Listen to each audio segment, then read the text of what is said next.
We're gonna go ahead. We're gonna go ahead and get started.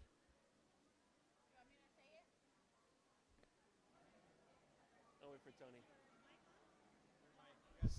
We're gonna go ahead and get started. We're gonna go ahead and get started. Reconvening back at 6:42 from closed session. Dr. Villegas. Thank you very much. So we do have the roll call, I think, first, and the Pledge of Allegiance. So roll call, Jasmine Chavez Diaz, Sarah Castañón, Dean Cochran, Present. Dora Soto Delgado, Mark Matthews, and Gioconda Padilla. Present.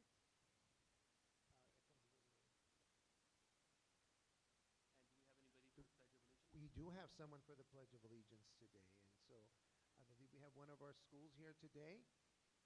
And yes, it's Rivera. Rivera's in the house. Big round of applause for Rivera.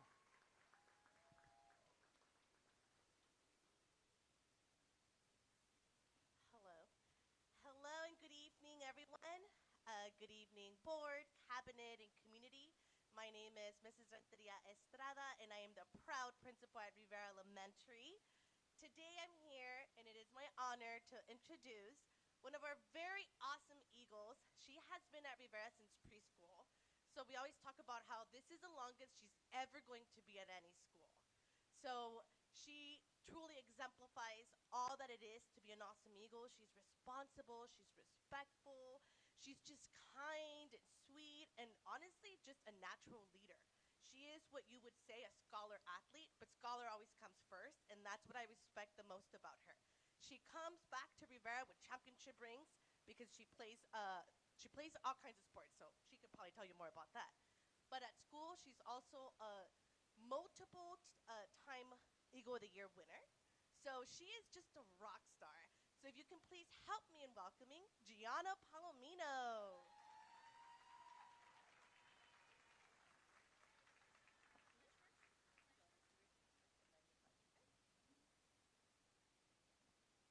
Good evening, Cabinet and our Rancho board members. My name is Gianna Palomino, and I am the AVID president at Rivera Elementary. I am here today to share about our school community and my experience as an AVID leadership member. I have been a part of AVID for 2 years. Last year, I was a fourth grade representative, and this year I have the honor of being the AVID president. AVID has helped build my confidence, develop my leadership skills, and help me learn how to work with my fellow AVID peers. Together, we have accomplished many great things. We work together to promote our school activities and spirit days, help with our Eagle store, greet students in the morning, and make daily school announcements. Rivera is a special place, and there are many reasons why. First are the teachers and principal. The teachers and Miss Renteria make the students feel like they can do anything they put their minds to. They make us feel like we belong to a special community. I have attended Rivera since I was in preschool. I have wonderful memories from every year. Miss Zuniga, Miss Alvarez, Mr. Gayton, Miss Garcia, Miss Oberg, Miss Hernandez, and Miss Chagoya have all supported me, made me feel special, and helped me grow. In addition to having great teachers in the classroom, we also have great teachers who help with our after-school clubs. This year, students have had the opportunity to join the Lego Club, Locorico, Baking Club, and Girls Who Code Club, which I am a part of. Next, I have to mention our fun events, such as the Color Run, Candy Cane Run, Christmas Show, Sweetheart Dance, and Talent Show. This past weekend, I participated in an amazing experience. My fifth grade peers and I attended AstroCamp. We spent 3 days learning about various science topics and engaged in some memorable outdoor activities. We learned about electricity, magnets, and the atmosphere, and so much more. In addition, we had the opportunity to ride a zip line, climb the vine walk that was 25 feet off the ground, and go on both a day and night hike where we saw Jupiter, Mars, and so many stars. But my favorite activity was the night scavenger hunt. We worked in groups and together explored the campus looking for clues. It was amazing. It was an amazing experience and something I will never forget. I hope I have painted a picture for you of what a special place Rivera is and how lucky I am to attend there. I will always be grateful for my time there and the friends and memories I have made. I'm excited for what's next because Rivera has prepared me for my next adventure, which is middle school. Thank you for your time, and I hope you have a great rest of your evening.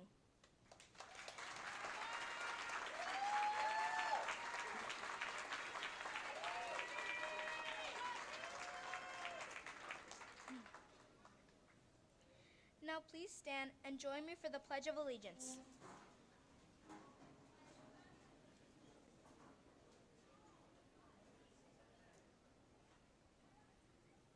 Put your right hand over your heart. Ready, begin. I pledge allegiance to the flag of the United States of America and to the republic for which it stands, one nation, under God, indivisible, with liberty and justice for all. Thank you. You may be seated. Gianna, thank you so much. It was very well said, very eloquent in what you said and what you did. So I'm very proud of you. It looks like Rivera Elementary has a lot of stuff going on for our students there. So congratulations and everything and all the success you've had thus far. From a fellow, I went to Rivera during the 5th grade, and my kids also went there. So from one eagle to another, you're doing a great job, and you're going to be doing great things. So on behalf of the board, congratulations. Thank you. Would you mind coming up here for a picture with us? Mm-hmm.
We do have an amendment to the agenda. And so we do have a couple of amendments to the agenda. Mr. Matthews, if you can read the amendments. Item 13A, adult transition presentation, will be presented before item 10.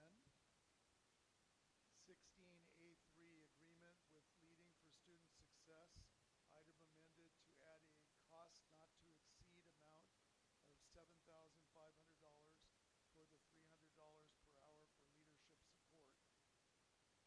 Item 16F1, 2A, change the item description from to serve as robotics coaches for the 24-25 school year to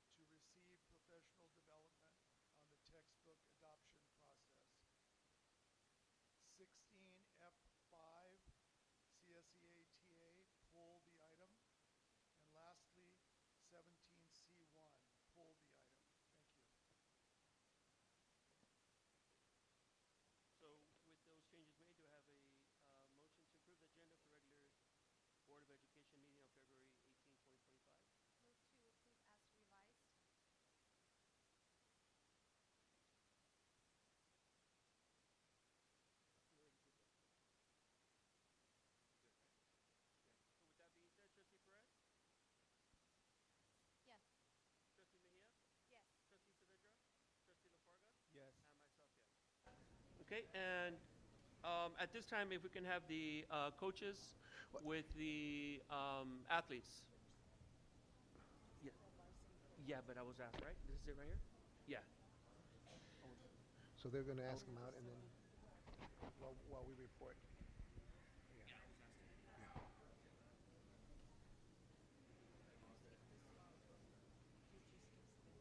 No, we're going to do it. We're just going out right now.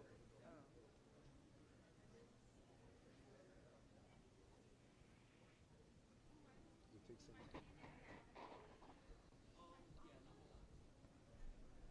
I apologize. We did skip the student report. So I'm going to move to the student report at this time.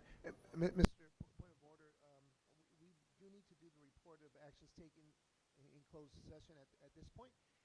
But I believe maybe we wanted the coaches to get ready, and so the coaches can start getting ready and get the teams ready as we make the report of reporting on closed session.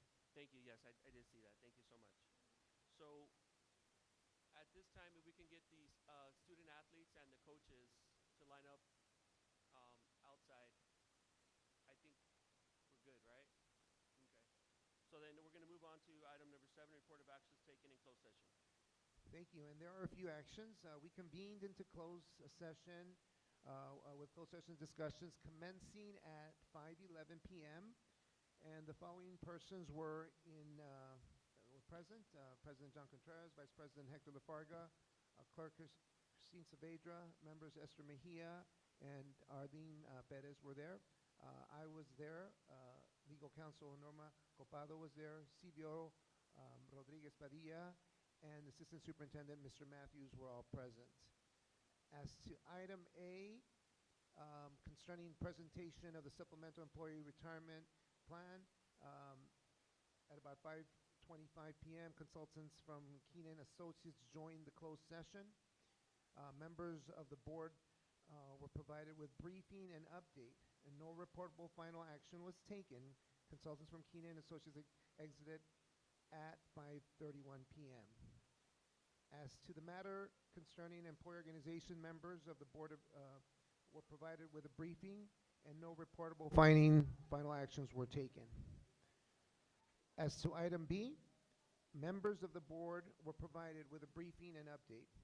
Motion made by Trustee Mejia and seconded by Clerk Saavedra to ratify the release from employee with the district concerning an employee in case 24250507. The governing board further directed the superintendent or designee to send the appropriate written notices. Motion carried with 5-0 vote. Information concerning this matter will be with Human Resources. As to item C, members of the Board of Education provided with a briefing and an update. Motion made by Vice President Lafarga and seconded by Trustee Mejia to ratify the release from employment with the district concerning employees in cases 24250505 and 24250506. The governing board further directed the superintendent and designee to send the appropriate written notices. Motion carried with a 5-0 vote. Information concerning this matter will be with Human Resources. As to item D, members of the Board of Education were provided with a briefing and update. Motion made by the Vice President Lafarga and seconded by Trustee Perez to ratify the release from employment with the district concerning employee in case 24250508. The governing board made further directed the superintendent or designee to send the appropriate written notices. Motion carried 5-0. Information concerning this matter will be with Human Resources. As to item E, it was not discussed. As to item F, was not discussed. As to item G, first matter, members of the Board of Education were provided with a briefing and update. No reportable finding action was taken. Second matter, members of the board were provided with a briefing and update. No reportable final action was taken. And in the third matter, members of the Board of Education provided with a briefing and update. Direction was provided to staff.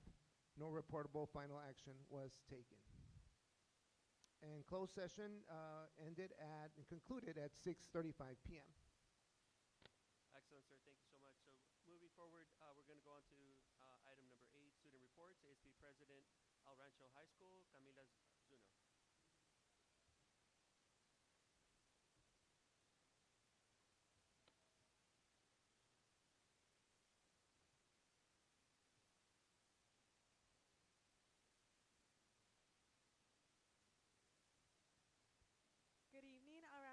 445 School District Cabinet, board members, and notable guests. My name is Camila Zuno, and I'm glad to be in attendance with you all once again as El Rancho High School's Associated Student Body President. On February 5th, girls soccer played against Whittier. El Rancho took the win with an ending score of 5-0. That game was also our girls soccer senior night. Congrats to girls basketball, girls soccer, wrestling, and boys soccer on making it to CIF. We wish you all the best of luck. The following day, on February 6th, Arancho held its Rising Dawn Night, where we were glad to see many future dawns in attendance. The next day, February 7th, we had our winter formal at the Knott's Hotel. We hope all our dawns that attended had a great time. Last week, we were counting down to Valentine's Day with our Week of Love Spirit Week. Tuesday was Cupid's Colors, wear red or pink. Wednesday was the perfect pair, you match with your partner or friend. Thursday is dress as your type, and Friday is status day. ASB was also selling chocolate-covered strawberry Valentine grams for $3 that were passed out during Valentine's Day. Thursday, February 13th, ASB held a movie night at the Little Theater where there were also concessions available. Thank you for having me, and I hope you all have a great rest of your evening. Thank you so much, Camila. And now we're going to hear from ASB spokesperson from Salazar High School, Deborah Zuniga. Good evening, board and community members. My name is Deborah Zuniga, and I'm glad to be back with you this evening, updating you guys about the activities going on at Salazar High School. To start off the month from February 5th to 13th, we had a fundraiser held by ASB selling candy / Valentine's Day grams, and were passed out on Valentine's Day. On Thursday, February 13th, Ruben Salazar hosted his college and career fair since 2019, I think. We had colleges like Rio Hondo, Cerritos, and Mount Sac. One more that I can't remember. And then we also had different organizations come and even give some and even offer some opportunities to our students with internships. That same day, we hosted our parent conference from 5 to 7. This week and next week, with the help of the program and the college and career advisors, they have been helping seniors get ready for college and even some juniors by applying and giving them different perspective and pathways and helping with the FAFSA applications. And lastly, we have started preparing for prom and getting funds ready for any of the end of the year events and activities. And that's all that I have for you guys tonight. Thank you. Thank you so much. Moving on to item 9, awards and recognition. We have recognition of Rancho High School 2024-2025 varsity football team. Thank you very much. Yeah, let's give a round of applause. Let's start with that. It's going to be a lot of clapping today.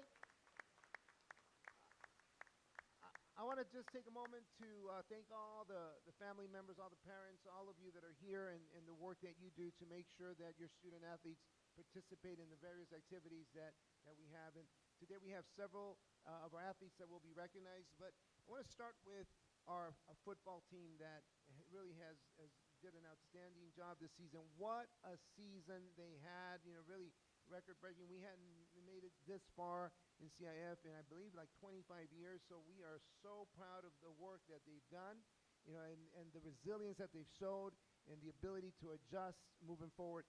And so I'd like to introduce our athletic director, who will introduce the coach and take us through this process. Please, a round of applause to Jerry Goyonaga. Please come on up.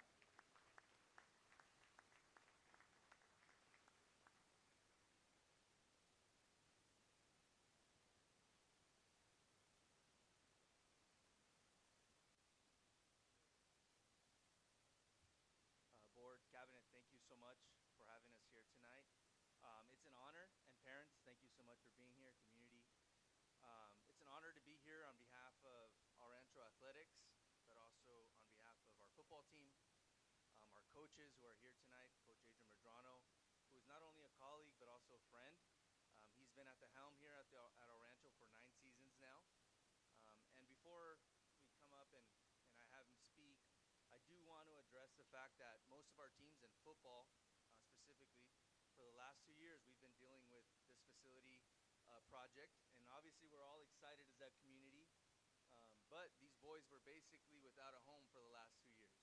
So that means means that usually you play 5 games on the road and 5 games at home, and you also know that you can practice at home every day.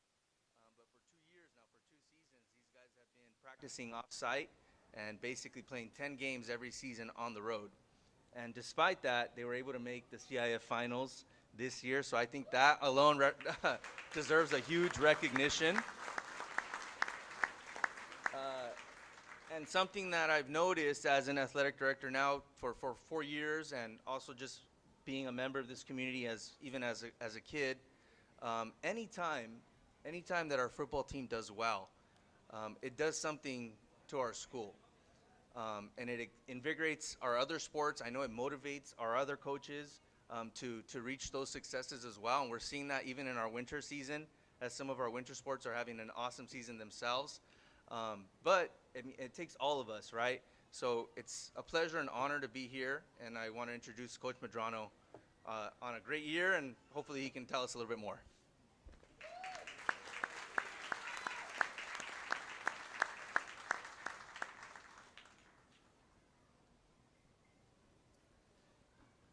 Good evening, board, cabinet. Thank you for having us here tonight. There's a lot of thanks and gratitude to be given anytime, when you're dealing with running an athletic team, particularly a football program. I would like to thank our supportive school board and our supportive cabinet, as well as our athletic site administration, Kendall Goyanaga, April Leal, Dr. Gary Goyanaga, and there's a whole lot of other people that really help out with that. Our activities director, Jesus Magdaleno, our activities secretary, Lil Gonzalez, as well as our financial secretary, Luz Revelta. So a lot of people that come into play as far as this is concerned. I do want to say thank you to, I know I saw him here, Mr. Sermeno and there he is, Mr. Sermeno and his staff at Salazar for being so accommodating for us for the last two seasons. It's been tremendous for us, and for us to be able to call that big grass area our home for a long time. It was very, very gracious for that, and thankful. Our groundskeepers, Fernando and Manuel, the guys who really kind of take care of a lot of things for us, and so many other people who do so many great things. I'm always very humbled and honored to be able to say that I'm the head coach at El Rancho High School, my alma mater. It's a place that has a lot of tradition. It's a place that we take a lot of pride in. And as I like to say, El Rancho football is one of the most recognizable traditions, not the most recognizable tradition in the city of Pico Rivera. And I'm really proud of the players that in our program. We do have a fraction of our players here tonight. A lot of guys have their spring sports practices and competitions going on. I know a lot of our guys wanted to go and support the girls soccer team tonight in their second round or quarterfinal playoff game.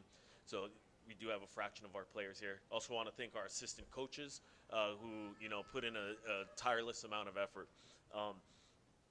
First time since 1988 that El Rancho High School reached the CIF finals. So this team has something a whole lot to be proud of in its rich tradition.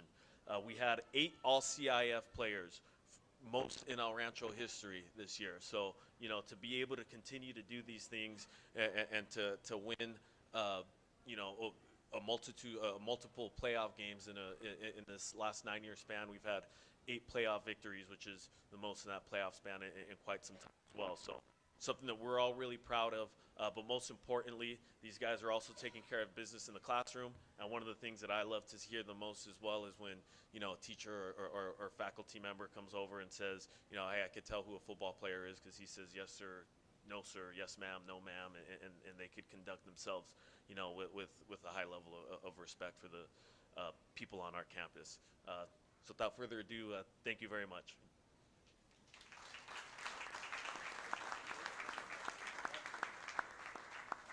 We're going to have the boys take a picture, right? Yes. And then parents, if you guys want to come up and take their picture, feel free. Don't be shy.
Parents, if you would like to take a picture up there, a group picture with your boys, don't be shy. This is a huge accomplishment. We should do it.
Unfortunately, I don't want to take away from them either.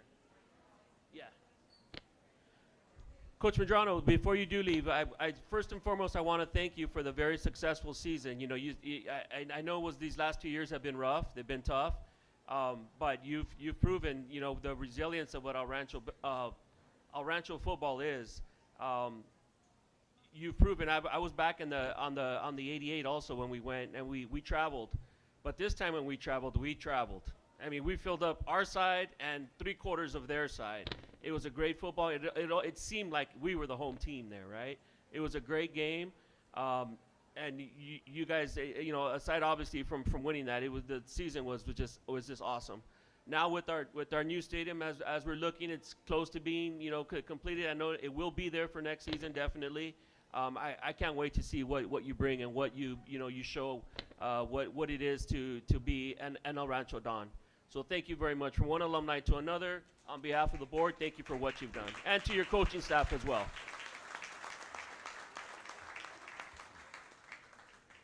Okay, so moving on to the recognition of students participating in the running clubs.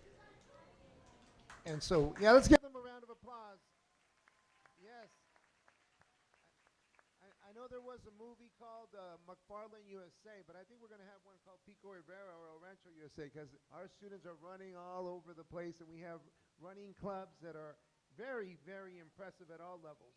And so, we are going to be recognizing our 4 schools that we currently have the running clubs, and that's going to be McGee, Rio Vista, North Park, and Steam. And so, yeah, let's give them a huge round of applause. Let's start with our coaching staff is here. The coach of McGee is here.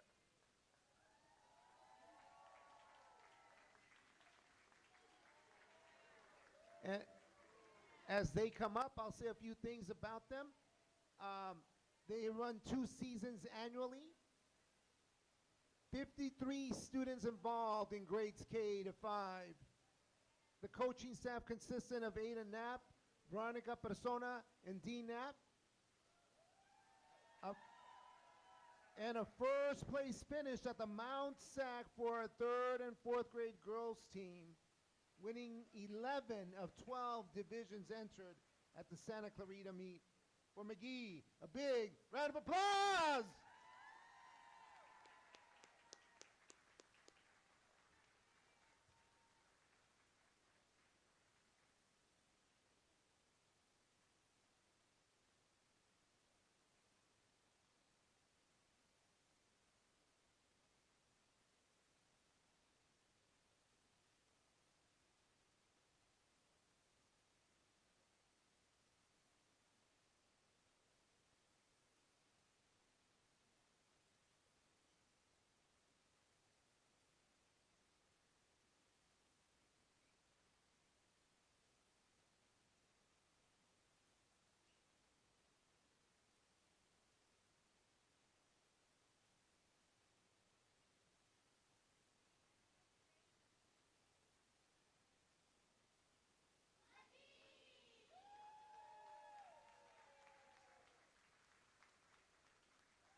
And so thank you, McGee. Great, great season you've been having. And our next running club, a big round of applause for Rio Vista Running Club. Coming on up.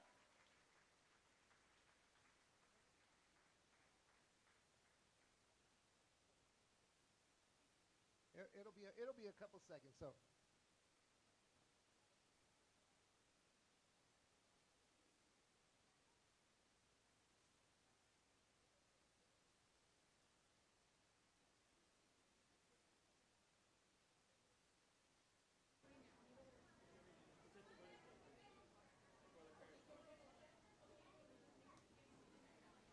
I wonder if we could take them out that way.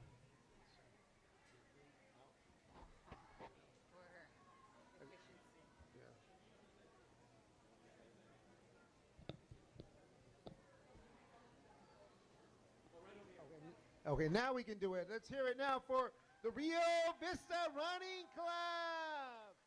Woo!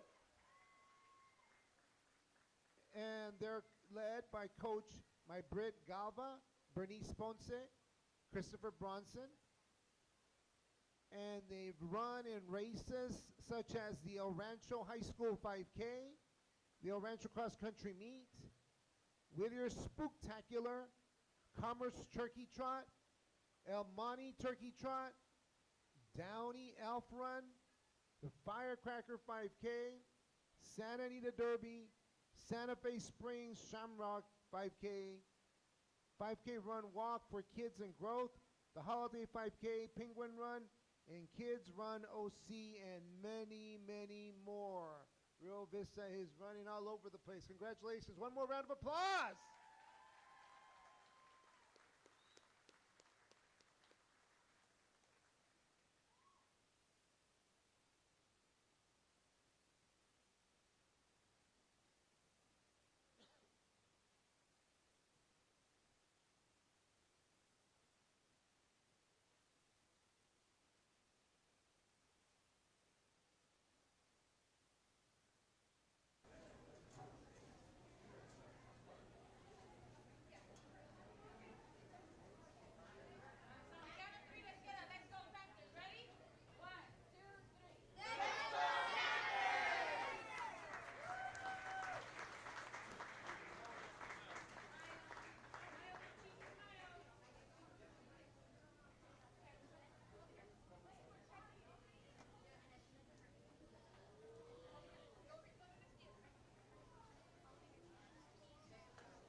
It's great to see our students starting to run even at a very early age.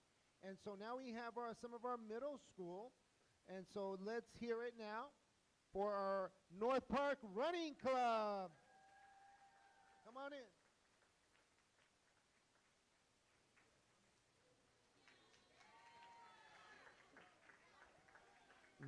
North Park Running Club is with Coach David Medina. They have run in the Mount Sac Invitational, the Whittier Spooktacular, the Pico Rivera 5K, the Moo Run, and the El Rancho High Run the Ranch.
All right.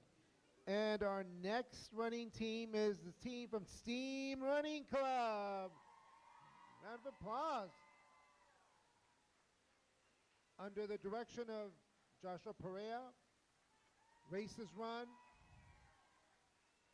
the Grunt Nully Invitational, the Homeboy Industries 5K, the FIYA Cross Country at Edwards Vincent Park, the Mount Sac Cross Country Invitational, the 5K Whittier Spooktacular, the Commerce City 5K Turkey Trot. Lots of runs, lots of races. Great job. Big round of applause for Steam Running Club.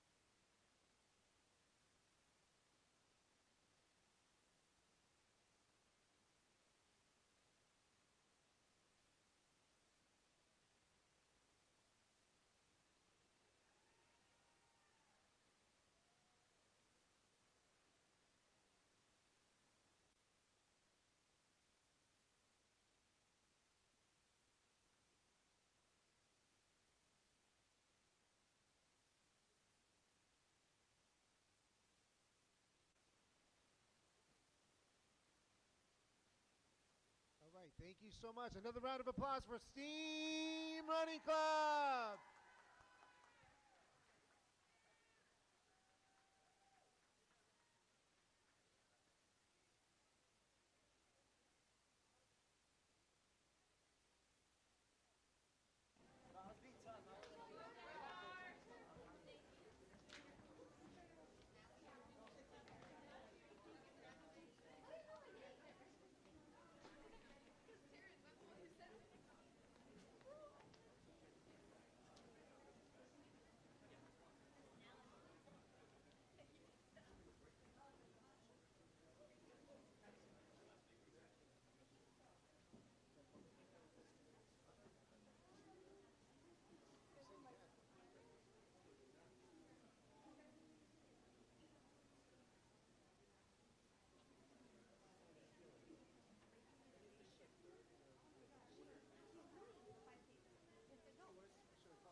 Oh, we're good. Okay. Okay, so moving on, we're going to do the recognition. Item D, recognition of the Pico Rivera Boys and Girls Club Outstanding Member of the Year.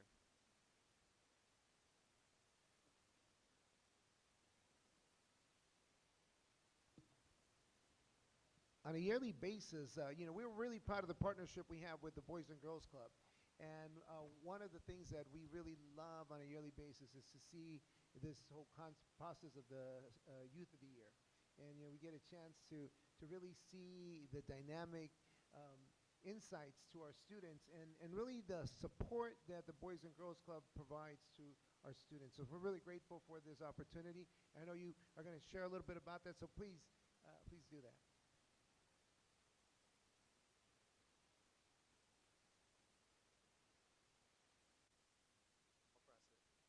Okay, starting over. Thank you so much to the cabinet, and thank you so much for the partnership. I don't know if it's been almost 8, 9, or 10 years that we've been partnered together, but we've done great work together, and we love being able to work with the kids in your district.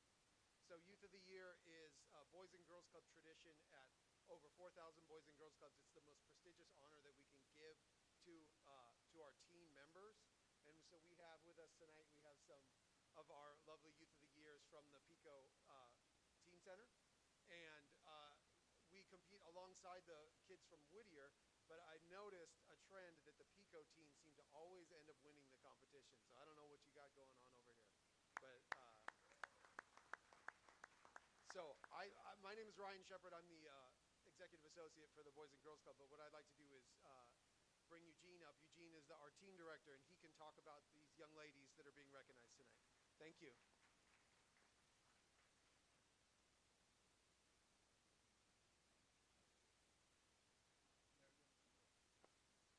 Hello. Well, good evening, Cabinet. Thank you for having me again. I would have the pleasure just to kind of mention the girls here for the Youth of the Year and also for the outstanding member, Crystal. So, as piggyback what Brian said, I thank you guys for just this partnership with the district. I, very much hold this proud, at the Rancho Dawn and just also Salazar partnership that we just kind of collaborate with the students here. So, thank you guys for everything else. For my girls, it's kind of been amazing to see them grow. I think the day of the Youth of the Year event, it was just kind of like astounding for me to just know that they are breaking out of their shell. They're gaining the leadership that we hope that kind of build them every day that they come to the club. So we thank you guys for just allowing us to be in the space, allowing us to be in the district. So thank you for that reason. So I'm not sure how we want to do this and just kind of like bringing them up one by one or. Yes, on that aspect, can I have you just introduce them one at a time and just bring them up forward, then we'll go ahead and take the picture. That would be great. Maybe make a quick comment. Absolutely. So if I can bring, let me have and introduce Maya Ladas.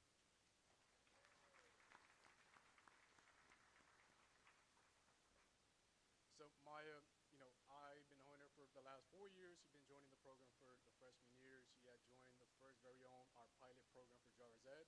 She has very much exceeded everything else that the Boys and Girls Club had very much asked for. She was a winner last year, and she is now the winner for the Youth of the Year for this year. So I'm looking forward to seeing how this goes. So Maya, thank you.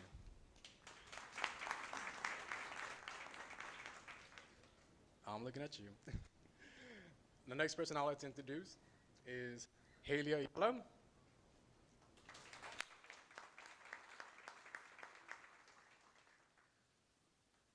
Haley Ayala, I actually just witnessed every time she came along with her sister for the next person I would be introducing. The sister came in during the summer, of last year, of 2024, and they just kind of like, opened up the doors and being open to the space about joining the program. Is very much, they jumped into the field trips that we had, and just seeing them grow from then to now, it's just been astonishing. Again, it's not only for my support, but the staff, for Vanessa and Ryan and everybody else. So, Haley, I just want to give you a big shout out to you for your growth and everything else. I look forward to your future after high school, so congratulations. You're next. Natalie Ayala.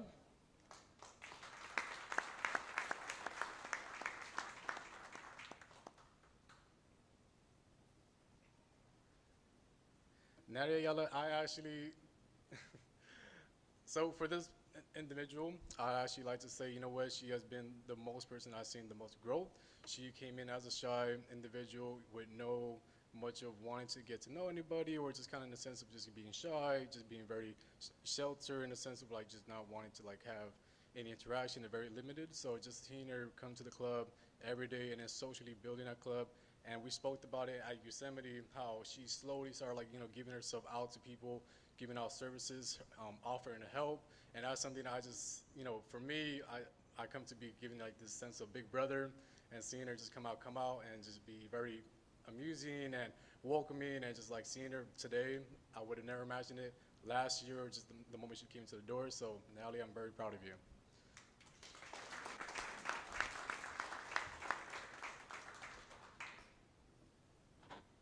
Did the other participants, are they here or? For our other individual, for Kimberly, she is currently not here. Okay. And But what for about the? outstanding member? Yes. Yes. So, Crystal. I'd like to introduce Crystal Cuadras.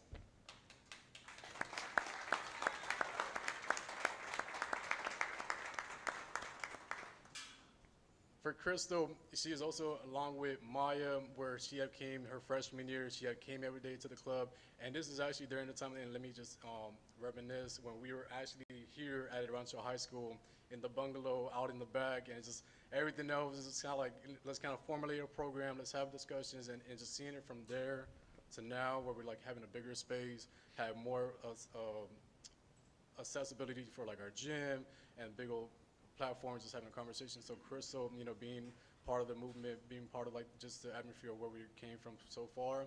Crystal, you are actually a representative of the Boys and Girls Club, and I chose you as an outstanding member because I've seen you grow out of your shell, and I'm looking forward to your future as well. So congratulations to you ladies. Thank you so much, Eugene. If I can have you and Mr. Shepard also come up here for the picture. While you do that, I just, on behalf of the board, I want to congratulate each and every one of the students that are behind me here. You guys all bring something different to what it is to be a member of the Boys and Girls Club, right? I want to wish you the best in everything you do on behalf of the board. You guys all did a stupendous job. I know that 3 of you did your speeches that we had the privilege of listening to, all heartfelt, all very well spoken. So congratulations on that, and congratulations on getting the recognition for our Boys and Girls Club here at the right behind El Rancho High School. So congratulations to all 4 of you again. We can take a picture. Thank you, Kevin. Thank you.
Okay, we are going to move forward.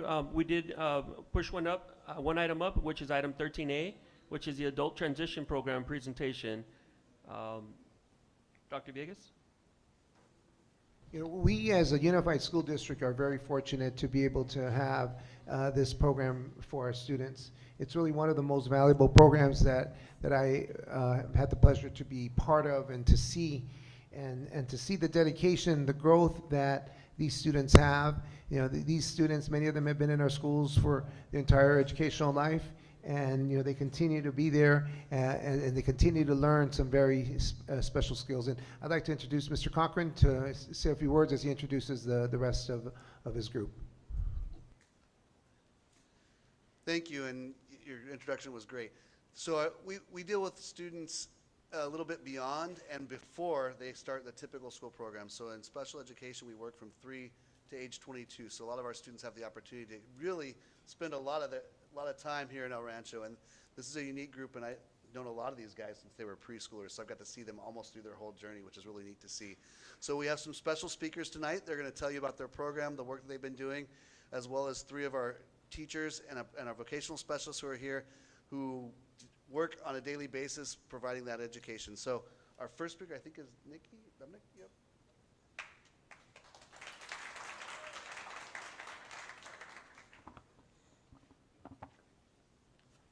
Good evening, members of the board, teachers, families, and friends. My name is Dominic Miller, and I am a proud student at the Adult Transition Program. I am here tonight to share what this program means to me and how it helps students like me prepared of a brighter future.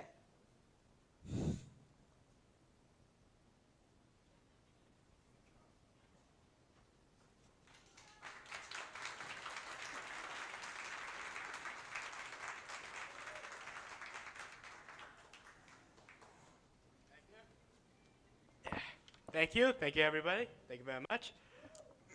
Hi, my name is Ethan John Valdez, EJV for short. The Adult Transition Program, or ATP, if you like to call it that, teaches us the most important things, interactive life skills. For example, through travel training, I have known how to ride the public bus, which gives me the freedom and confidence to explore my place. In cooking class, I have learned to properly prepare meals for myself. And properly, I know, right? This guy gets it. We've also focused on hygiene, shopping for food, and money management. Now I know how to budget and save my money and make smart purchases. Kind of. I have spent my money on a lot of weird stuff, I tell you what. The program also helps us with social skills. Talking and interacting with others is important not just for school, but for the workplace as well, and community. We practice staying safe in our daily lives, living and enjoying, recreational and leisure, and having fun and attending community dances at Pico Park. We have made new friends, great memories, and most importantly, the program teaches us self-advocacy. Advocacy. I have learned to speak up for myself and express my needs, which is empowering, like Superman or Spock. You guys ever heard of Spock? Live long and prosper, my friends. We have also do charitable activities like giving back to the community, which makes me feel proud and confident. So I want to thank you all for attending this social thing.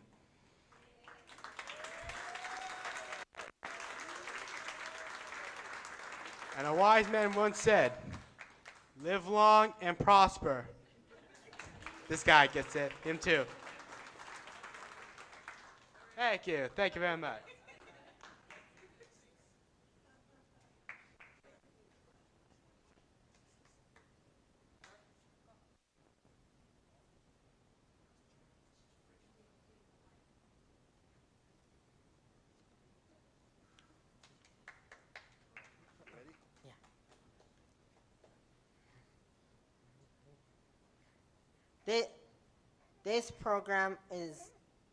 This program teaches us independent living skills.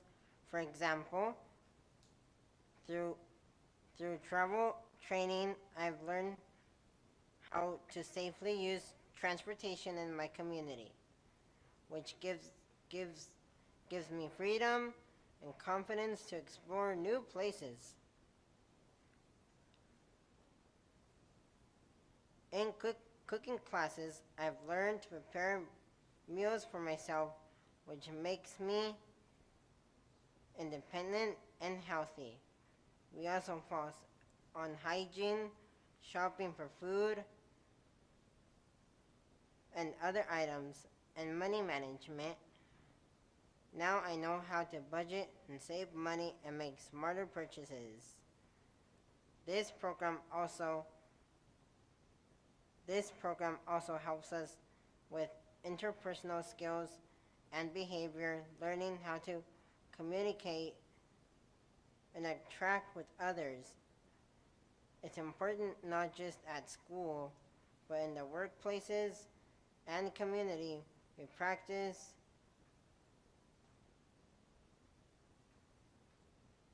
at school.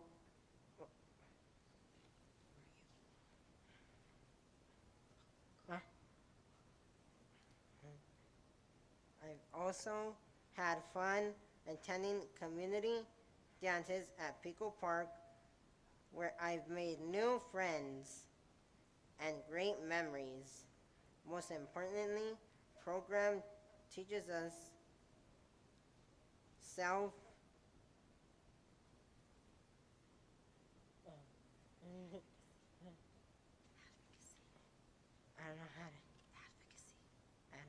advocacy, and I've learned to speak up for myself and express my needs my needs, which is powering.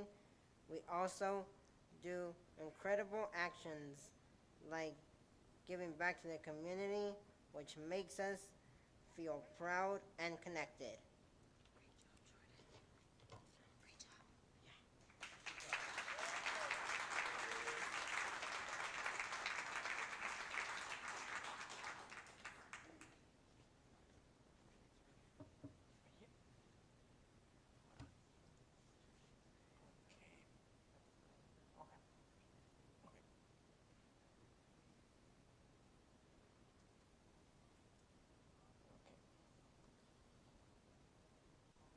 Education and training.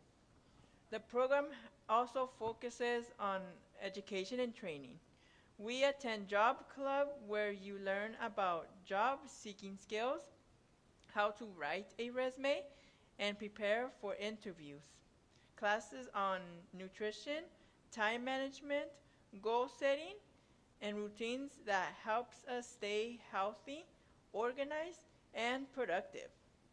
The most exciting part for me was earning my food service certificate that allows me to work at Golden Corral. We also work on confidence building.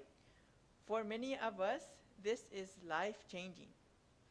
Although school classes have helped us expand our knowledge and prepare for life as independent adults. In conclusion, this program also is more than just a school for us. It's a bridge to independence in meaningful life. It helps us achieve our goal and show the world we are capable of. Thank you for continuing to support the Special Education Adult Transition Program.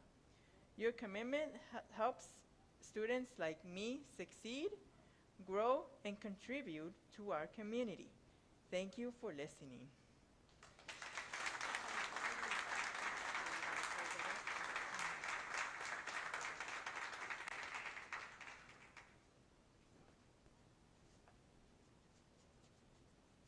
We have a little something for the students, or for the board members that the students made.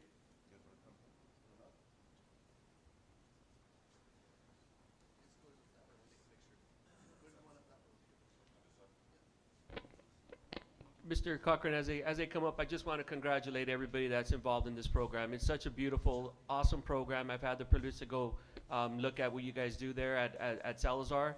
So congratulations to each and every one of you. And in the words of Mr. Ethan, I wish you guys the best and may you all live long and prosper.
Okay, great. Thank you so much. Moving forward, we're going to move on to item number 10, which is public comments, items on the agenda.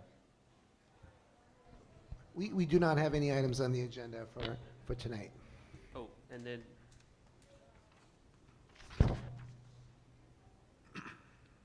we're going to go on to item number 11, public comments, items not on the agenda.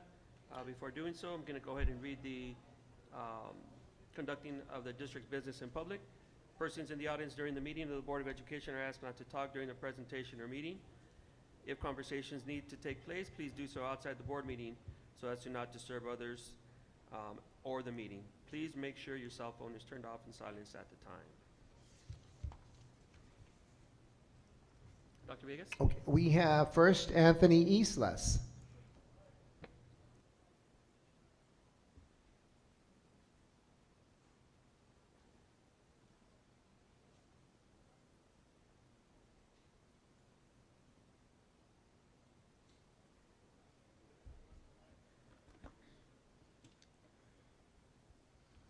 Good evening, board and staff. For the record, sorry, Gomez. Deputy Gomez was present when my daughter reported that her teacher slapped her in the face, Linda Damasa. The Sheriff Miramontes asked my daughter to demonstrate the slap. Once my daughter demonstrated the slap to my face, the sheriff said, "When he did it to your dad, you scratched your dad's face." Then I said, "I have a beard." She did not scratch my face. Then the sheriff replied with, "Oh, it didn't?" So, do it on her. Like that? Was it soft like that? Okay, do it like try, or you could do it to me. Do it like she did it. You're not gonna get in trouble. If you want to do it to dad, Here. do it to dad. You don't care. She did it like that hard? And it scratched you here? Or did it scratch you? It didn't scratch me. It didn't? Because right now when you did it to dad, it scratched dad's face. I have a beard. It didn't scratch my face. I have Oh, a it did beard. it? Okay. Yeah, it didn't So it scratch. just smacked your face? Let's not do that. It smacked your face? So Deputy Dominguez had an opportunity to stand up and fight for my daughter. The first time my daughter needed law enforcement, he failed her. Another time Deputy Dominguez failed the students was when a student took a knife to school. Deputy Dominguez was clear. He was in the safe zone. All the students that had phones and that were watching were in the line of fire. Deputy Dominguez had no problem on keeping his phone to the ear and watched the suspect run with the knife towards students. That's very shameful. So why do we have school police? Because there's new SOPs, standard operating procedures, that our tax dollars pay for. What our tax dollars pay for is our school police warms up Villegas' car. It's cold. He doesn't like to sit on cold leather. Another thing the school police does is they get escorted to his car, Villegas. Let me remind you that we're peaceful protesters. We never once assaulted you. We never crossed the sidewalk line. I think you're trying to act like a victim. If you want to see a victim, look up my daughter's names in the yearbook, look up my niece's names in the yearbook, and you'll see real victims.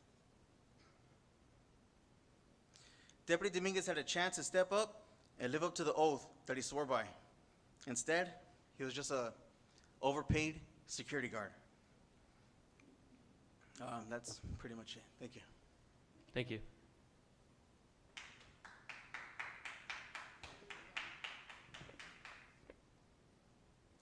Next, we have Fernando Islas.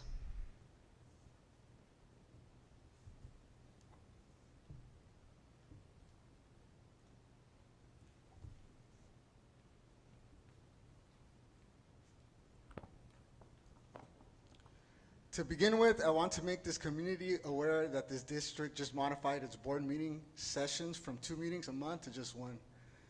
This board has refused to do right by its students, and when called out, their answer is to try to silence and suppress. From firing Dr. Kelson, to removing comments from Instagram, to no recording on campus policies, to no allocating public comment time to other speakers, to conspired civility letters, and now this. Continuing on, I want to talk about one of your employees' behavior at the last board meeting, Director of Secondary Education, Ms. Jasmine Chavez. Your findings to my complaint alleged she did nothing wrong, but I'm sure blocking a door with a room full of people is an emergency hazard. Also, her video on Instagram has more than 100,000 views. 106,000 last I checked. She's famous. ERUSD board, once again, if you don't hold your employees accountable, we will. I am now going to talk about your principal at STEAM Academy, Mr. Yanarella. But before I do, I want to put on record and make you aware of an interaction I had with the assistant principal, Ms. Fisher. That day in October when my child was attacked by another student, I walked out of that office into the parking lot and noticed Ms. Fisher standing by the Kona ice truck. So I took the opportunity and I tell her, take care of my baby. And as God is my witness and my child, because she was there, she said, we'll see what the investigation says. A few months later, and we all know now what she meant by that. She purposely fabricated findings to the investigation to make it seem like this incident was a mutual fight. We later had to get a restraining order on the student because she would not leave my child alone. I never disclosed any of this to you. I didn't think I had to. The proof was in the pudding. We thought submitting 80 pages of our situation along with evidence such as screenshots was enough. Boy, were we wrong. Now to Yanarella. As you all know, I have made you aware of a situation that just transpired with him. This isn't an isolated incident. I am urging you to finally do something about him. It is not fair that my child has to continue to be subject to his behavior, let alone other students. If nothing is done, I'm coming in next board meeting and I'm playing the audio for the whole community to hear. As I wrap up, I want to congratulate the El Rancho High cheerleaders for the championship win. But I also want to reemphasize how Coach Missy is a bad person. Any grown adult that is willing to victimize a child does not deserve to be around children. I want to reiterate that I don't care how many awards you bring to the district if you're going to be malicious to some of our students. Lastly, I want to express my support and solidarity with the student protesters. I urge you to not take the foot off the gas. This country, just like this district, should be well aware. I'm wrapping up, Contreras. I'm wrapping up. Thank you. Please wrap up. Should be well aware that meanwhile there is no justice, there is not going to be any peace. Thank you, Mr. Isla. Sergio Limas.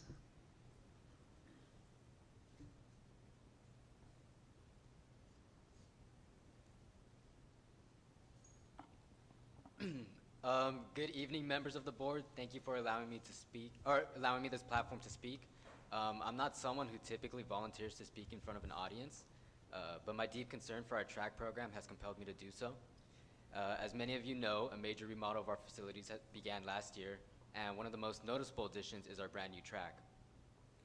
Track and field is what many coaches refer to as a high-output sport. Athletes like myself exert an immense amount of energy, which places significant strain on our bodies. As the holder of the fastest 100-meter, 200-meter, and 400-meter times on our team, I have had the honor of serving as varsity captain. This position comes with not only pride, but also a deep understanding of the physical demands of the sport. A sprinter's speed relies on two key factors: the amount of force applied to the ground and the speed at which one can strike the ground. These elements cannot be effectively trained on grass or turf, or any other surface for that matter. The surface is simply too hard, leading to what now become an all too common injury at El Rancho, shin splints. Many of my teammates, including myself, have begun experiencing this painful condition. Personally, I have reached the point where even walking has become a struggle, forcing me to take extreme measures just to manage the pain. However, the lack of access to a proper track affects more than just our physical health. It also hinders the efficiency of our training. Without a track, we cannot properly prepare for relays, as we are forced to estimate key aspects such as exchange zones, track curvature, and a baton handoff mark. Recently, this limitation became evident when one of our newer athletes was unsure of where to position themselves during a relay at a meet, leading to an underwhelming performance. Ultimately, without access to a track, our track and field program will continue to suffer despite the resilience and dedication of myself and my teammates. We are committed to this sport, and we ask for the necessary resources to train effectively and safely. As a captain, I'm driven by a sense of leadership, and I'd like to propose the following solution: isolating a single access point to allow for safe entry and exit onto the track. Simply any access to the track would greatly boost team morale and certainly their performance. If a solution can be agreed upon and we gain access to the track, I promise as varsity captain to maintain the cleanliness of our new track. Thank you for your time and consideration. Thank you very much, Mr. Lima. It's very well spoken. And that concludes public comment. Thank you, sir. We're going to move on to Labor Association reports, item number 12 on the agenda. I do not see our labor partners here this evening. We have one, okay.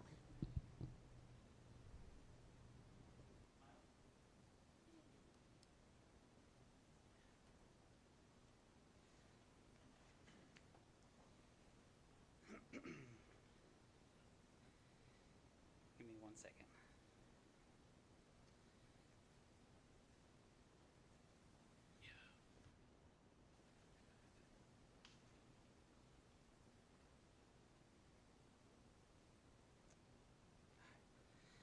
I can't find the email. Okay. Hello, everybody. Alex Acosta, Rancho 107. Sorry, I'm tired. I'm winded from walking from the parking lot. Wanted to thank the board, the superintendent, Mr. Matthews, for the tentative agreement that we did. I know you had to pull it tonight. We didn't get the approval from our CSCA field office. There's a definitions article that we had to make a change on, but it should be getting back to the district hopefully tomorrow. I'll talk to Mr. Matthews about that. So thank you for that.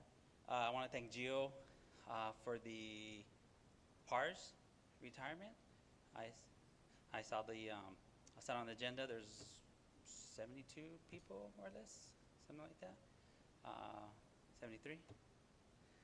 Thank you for that. Hopefully that helps with our budget. Hopefully that'll help with any layoffs or anything like that. There's one more thing. Tomorrow I'll meet with the superintendent. I do want to discuss with you, I think you have a slide that's coming up for our school police and security. There's a couple of things I wanted to talk to you about that. And I think that was all I had. So thank you very much. Thank you, sir.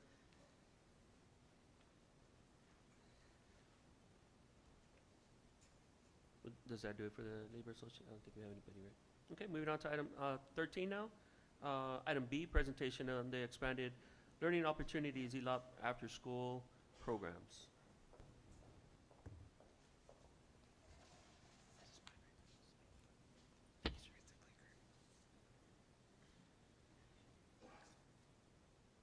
Tony, do we have the clicker? I'm so sorry. Thank you.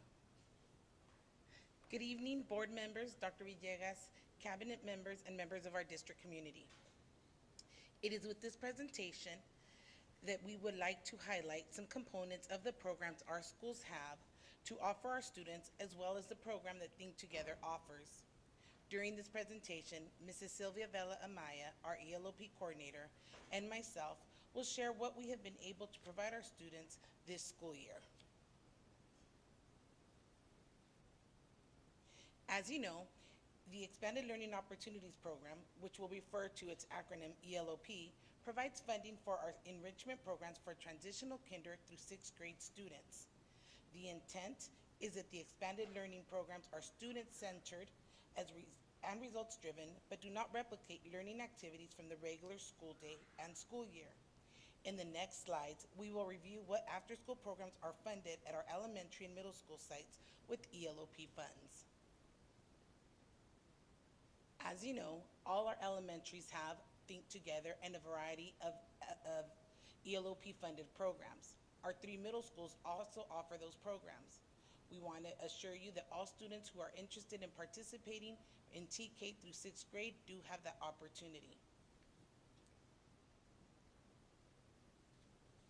Our schools offer a variety of enrichment programs for our students based on the students' interests.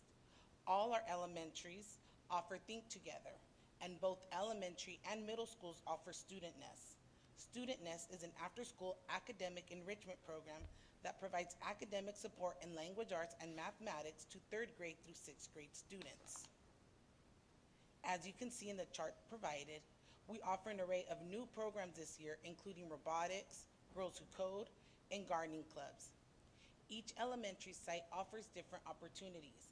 Some schools, such as Bernie and Durfee, offer yoga. Valencia and South Ranchito offer performing arts, for example, folclorico. And Valencia also offers mariachi. McGee and Rivera Elementary offers student homework help with after-school enrichment classes. And McGee has a wonderful program that they offer their students that they refer to as McGee After 3.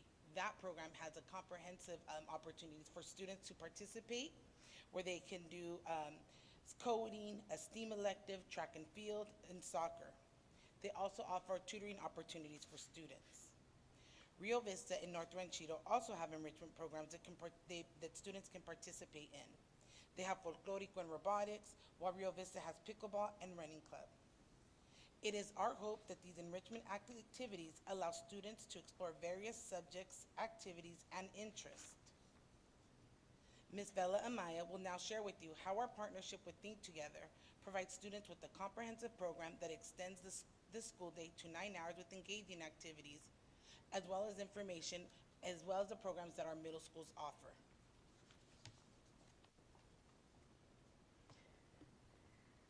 Before I begin, I'd like to introduce our Think team who is here tonight. Jesse Durkin, the Executive Director of Programs, and the rest of the Orancho team who I work with on a daily basis. Think Together and his team, we have partnered with now going on 2 years for the elementary school and much longer for the middle schools. They offer a comprehensive after-school program. Our after-school programs require a structured program that looks beyond the school day, continues to build on the interests of students in the after-school setting.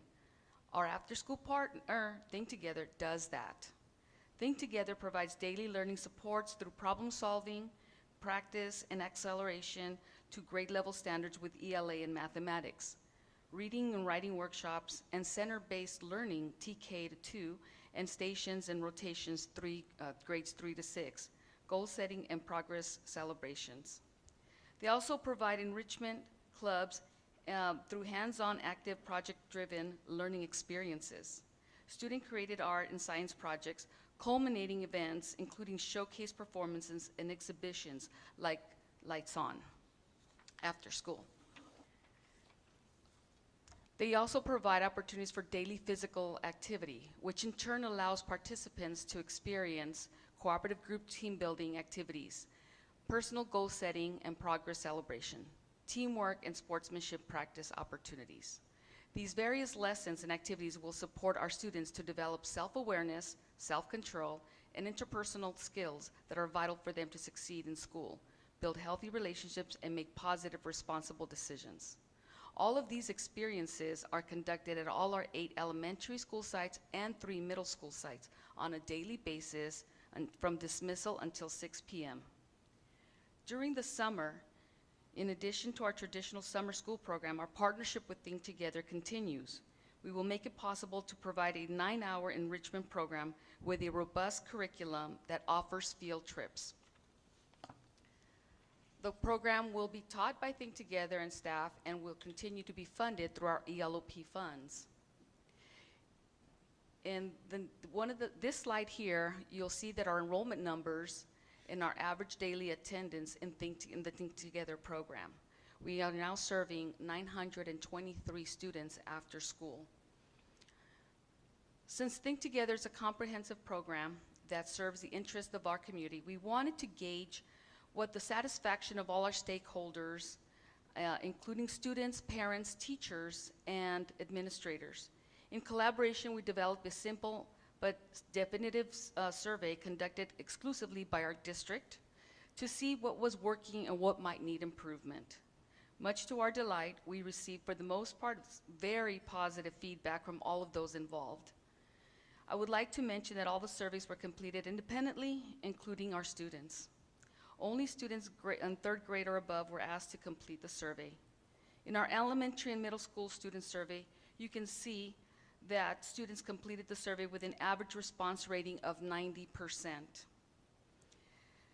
Some of the free response student comments were, my favorite part about Think Together is that they make me feel safe and I love how they help me. My favorite part of the program was participating in outdoor activities and getting help with my homework assignments that were hard for me. My favorite thing about the program is that we learn a lot of new stuff every day we go. I like going to robotics. It's fun and I get to learn how to build robots. We made a robot that holds a pen and it moves the pen to make a cool pattern. The students were also interested in additional offerings such as cooking and baking, career-based clubs, and musical instruments. Next will be our parent survey responses. We had 201 parents participate and gave Think Together a 98.6% average rating. Some of their free responses were, the staff are always great, very approachable, and very understanding. I have greatly appreciated all of the staff and the support they provide my son. They always respond promptly, and I really appreciate that they help my son work through his behavior. The program director and staff are a fantastic group of professionals who always have demonstrated great interest in their work and have been a pleasure to have an opportunity to have my children to learn from. Thank you all so very much. You are appreciated. And lastly, my son and I love the entire staff. Very knowledgeable, helpful, patient, and informative. Jeremiah is a great team leader. Love this program. Thank you for everything. We did ask our parents about what they would like to see in our Think Together program, and they responded, fitness challenges, more sports between schools in the elementaries, more science and agriculture, just to name a few.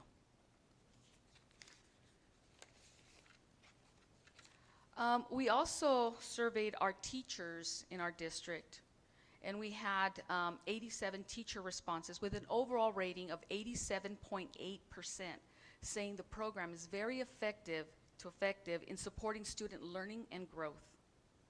Teachers also provided input into what they believe students enrolled in Think Together benefit the most in while participating in activities that they offer. 72.5% believe sports and physical activity benefits our students most. 55% believe homework support. 41.5% believe in the arts. 30% said social emotional learning, and 22% said STEM. Next, our principals were surveyed. Here we received responses from all 11 principals, 8 elementary, 3 middle school. Think Together received a 94% average rating. Here I would like to highlight that principals feel wholeheartedly that Think Together's program goals are aligned with our school's needs and vision, and that the Think Together staff collaborate extremely well with our district staff. Like with any other program, Think Together did experience a little bit of staff turnover this year, but it was mostly due to promotional growth within their organization. This concludes our presentation of the Expanded Learning Opportunities Program. We thank you very much. I'd like to open up for any questions from the board. Trustee Perez? So first off, thank you. I know I gave a lot of pushback last time, and the data just, it's qualitative, it's quantitative, it's so useful. So thank you for that. And I feel like it's just data we can work with. And I'm glad that it's in the positive. I have a couple questions. So if they're in Think Together, are they allowed to be in another club, or is it that they are allowed? Okay. So let's say a student, let's say one of the schools, for example, offers yoga, and it's not a program that's offered by, even if it was offered by Think Together, and the student wanted to participate, with the communication they have with the administrator designee or with Sylvia, they arrange that, okay, students who participate in this class meet in a certain location at the school, they participate in the program. Once that program concludes, they go to Think Together for the rest of the day. Okay. So they are able to participate. Okay, because I mean, kudos to you and your team. I saw the girls who coded today, and it was just amazing. And so I just wanted to make sure that everyone has access to that. Question: there was a catch time parent recommend. What is catch time? That was a recommendation from parents? It's an physical activity. Okay, so it's, Yeah. okay, got And it. they do have on-site release forms that the parents fill out so that the students can participate in a like what Yasela was saying, they can participate during the Think Together time to go to another activity, and then they come back. And most of the time, 99% of the time, they're escorted by their program leaders, and they Okay. get escorted back. And then my last comment, I love the section where they can provide feedback. I do hear a lot, like homework time from parents, the teacher, the homework support. So I do hope that the program moving forward, maybe we can, talk to them to see how we can accommodate that, because obviously there is a need for that, and education comes first. But overall, just thank you for the presentation. Amazing job. So thank you. Thank you. Trustee Mejia? Thank you for the presentation. I have two questions, or actually one question and two requests for information, and it can be done at a later time. The first one's related to Student Nest. I know that that's something that's new this year. From what I recall, it was for K to 6, but I understand that it's only being done for grades 3, 4, and 5. And six, yes. Or fourth, fifth, and sixth grade. But it's not all. So I was just wondering why we're not doing the primary grade, the lower grades for Student Nest. We wanted to first kind of pilot to see where we're at with the older kids a little bit, but the principals have requested the kindergartners through the smaller grades, and we are going to make accommodations for that. Great. So there's still flexibility right now to be able to. Yes, absolutely. Excellent. That's great news. The next one is related to the participation right now for the attendance.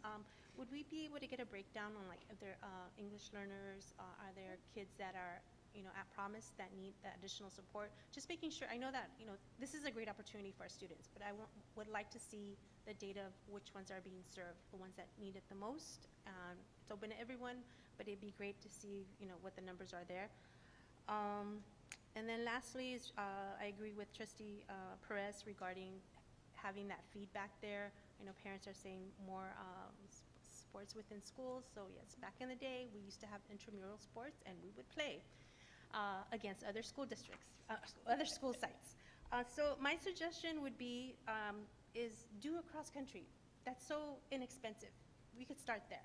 That's something that you could do. It's so, they just need some sneakers. Doesn't even have to be. We may have a track that's opening up soon, too. Yeah, so maybe you could start with that, but that's at the elementary school level as well. So that's my suggestion.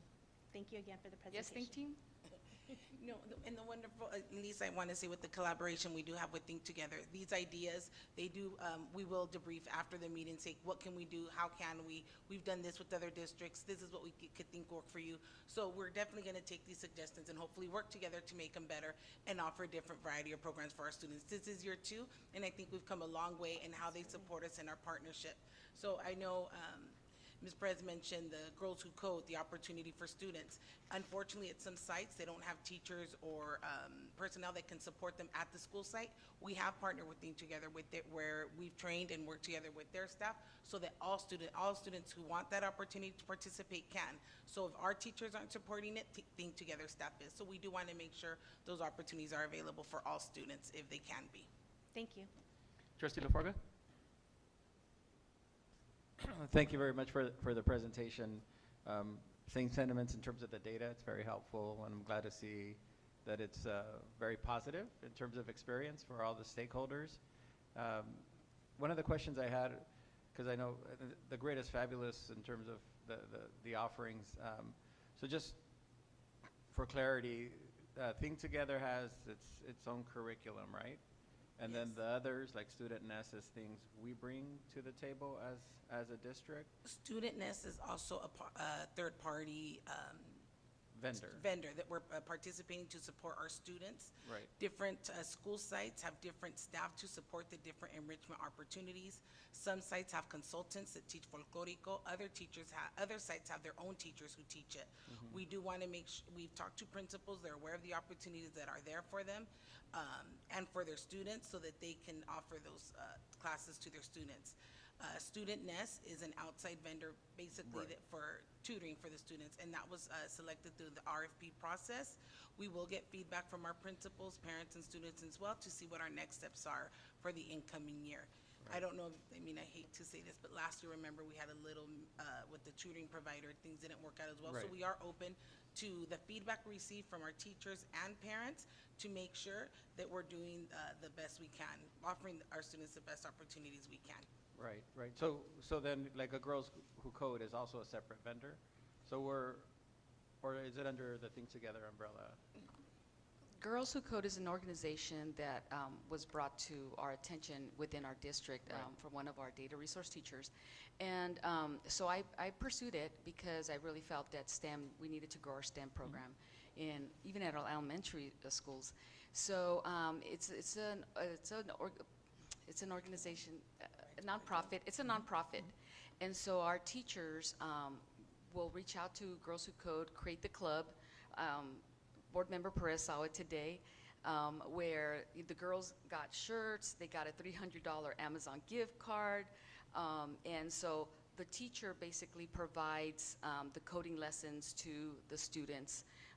But how Think Together has helped has been that, like Ms. Castañon said, where there's a location of school site where there's not a teacher available to run the class or lead the class, Think Together has stepped in to get the same training that our teachers would, and they put on the Girls Who Code program at the other sites that are not teacher-led. Okay, thank you.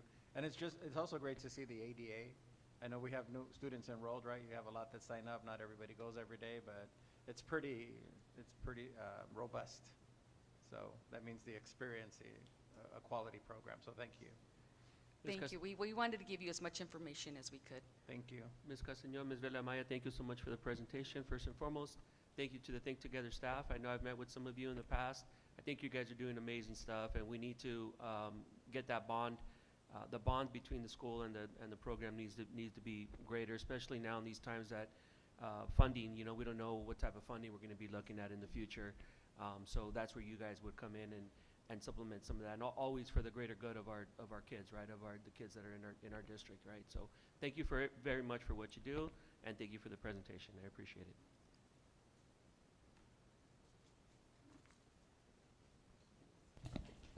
Round of applause.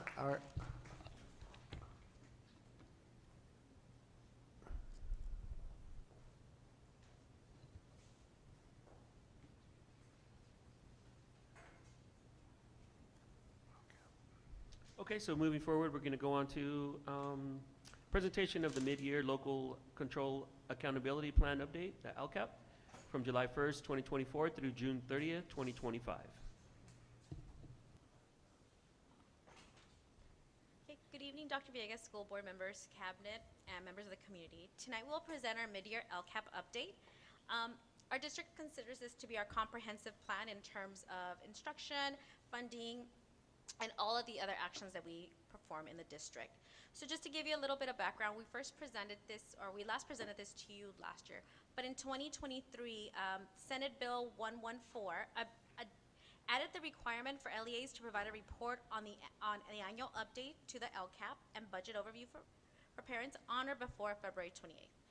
So the report has to include two things. It has to include mid-year outcome data for metrics that are identified in the LCAP if they are available, and then give you mid-year expenditure and implementation data on all the actions listed in the LCAP. Our fiscal director, Ms. Hundenberg, will review the budget overview for parents. Hi, good evening. Thank you so much for having me this evening. As you can see, at the budget adoption in June, which we took June 24th, we were at 106.268 million, and that changed slightly with the apportionment of 580,431 in the LCFF supplemental and concentration section. And we will review this again when we do the P2, which is what districts are actually funded off of, and that is not until April. Around mid-April, we'll process the P2, we'll submit it for CDE and get it certified. And then if necessary, we will, or we are required to do an annual, but we're not funded off of the annual. We're funded off of the P2.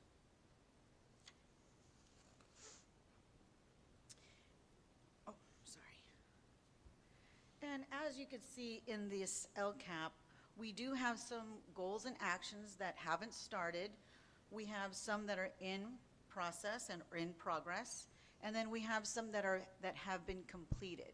And what we do at this time is we look at all of the expenditures, we try and track as much as we can, and you will see some goals and actions that have been fully implemented, but we haven't yet been able to finalize some of the data, and that is mainly due to there's some encumbrances and there's some services and products that haven't been fully received yet.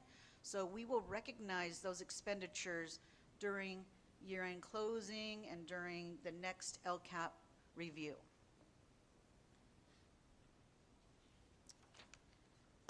Oh, thank you, Ms. Hundenberg.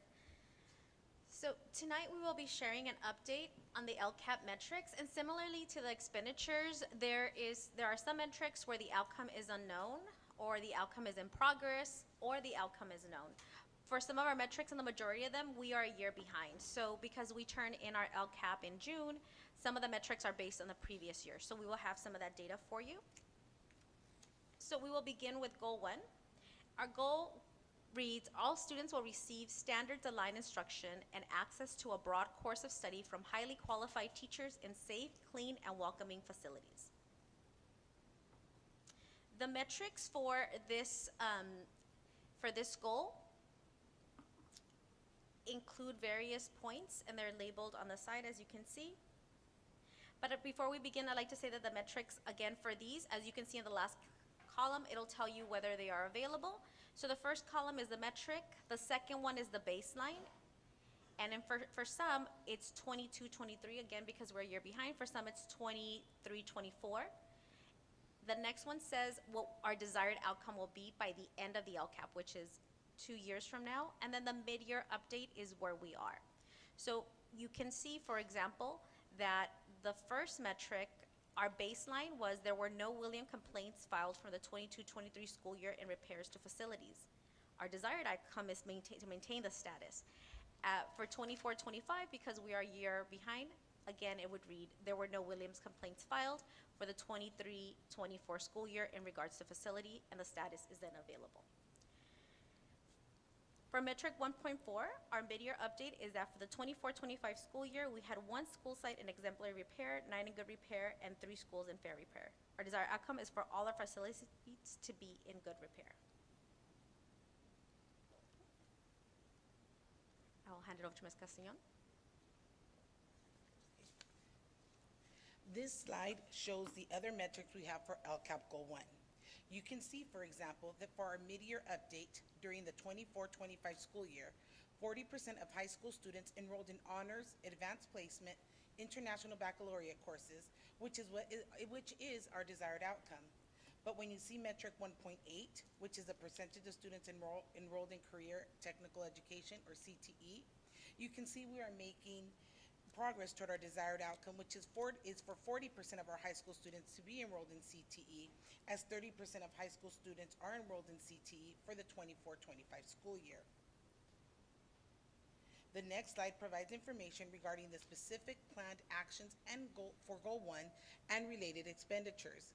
Again, it's important to keep in mind that the expenditures reflect the estimated expenditures as of December 31st. Most of the actions shown on this slide are well underway as planned, and that progress is reflected in the expenditures.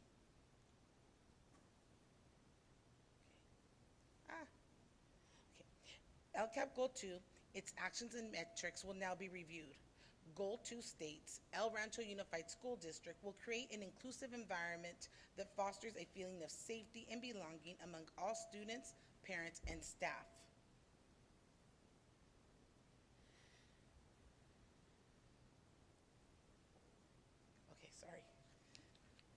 The next 3 slides provide a snapshot of the metrics related to LCAP Goal 2 and the mid-year data currently available. As was the case with the previous goal, many of the metrics are summative in nature, and thus the school year's data is not currently available, and we are therefore sharing with you our most current data, which is for the 23-24 school year. As you can see, our desired outcome for metric 2.6, which is our suspension rate, is for 2%, is for a 2% suspension rate for all students and 10% for foster youth, 2% for Hispanic, 2% for English learners, 5% for students with disability, and 2% for socioeconomically disadvantaged. For the 23-24 school year, the suspension rate for all students was 5.5% and 9.1% for foster youth, 5.5% for Hispanics, 4.6% for English learners, and 8.6% for students with disability, and 5.7% for socioeconomically disadvantaged students. Did it go? Yes. Here are three more.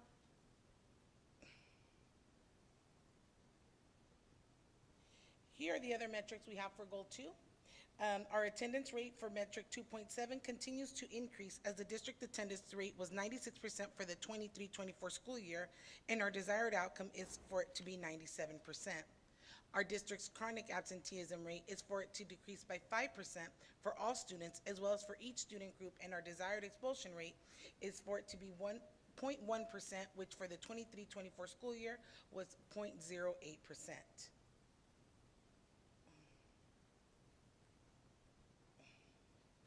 I'm so sorry.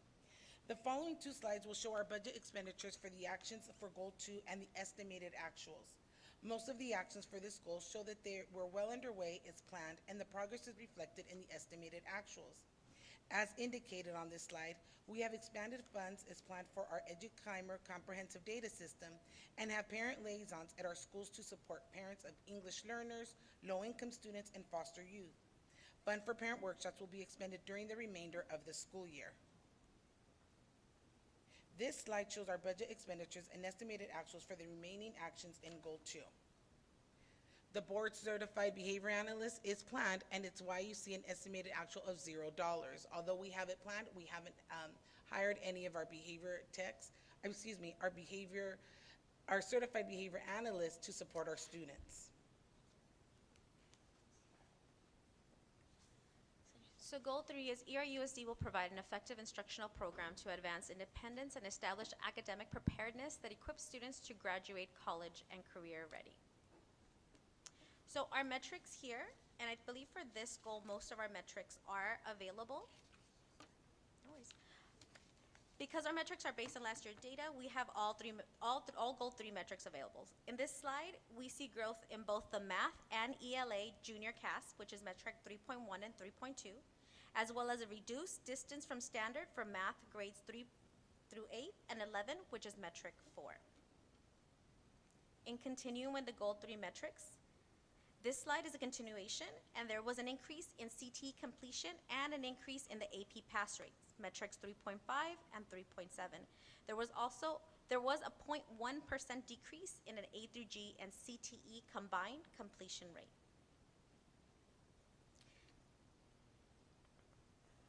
This slide shows the final crop of Goal 3 metrics.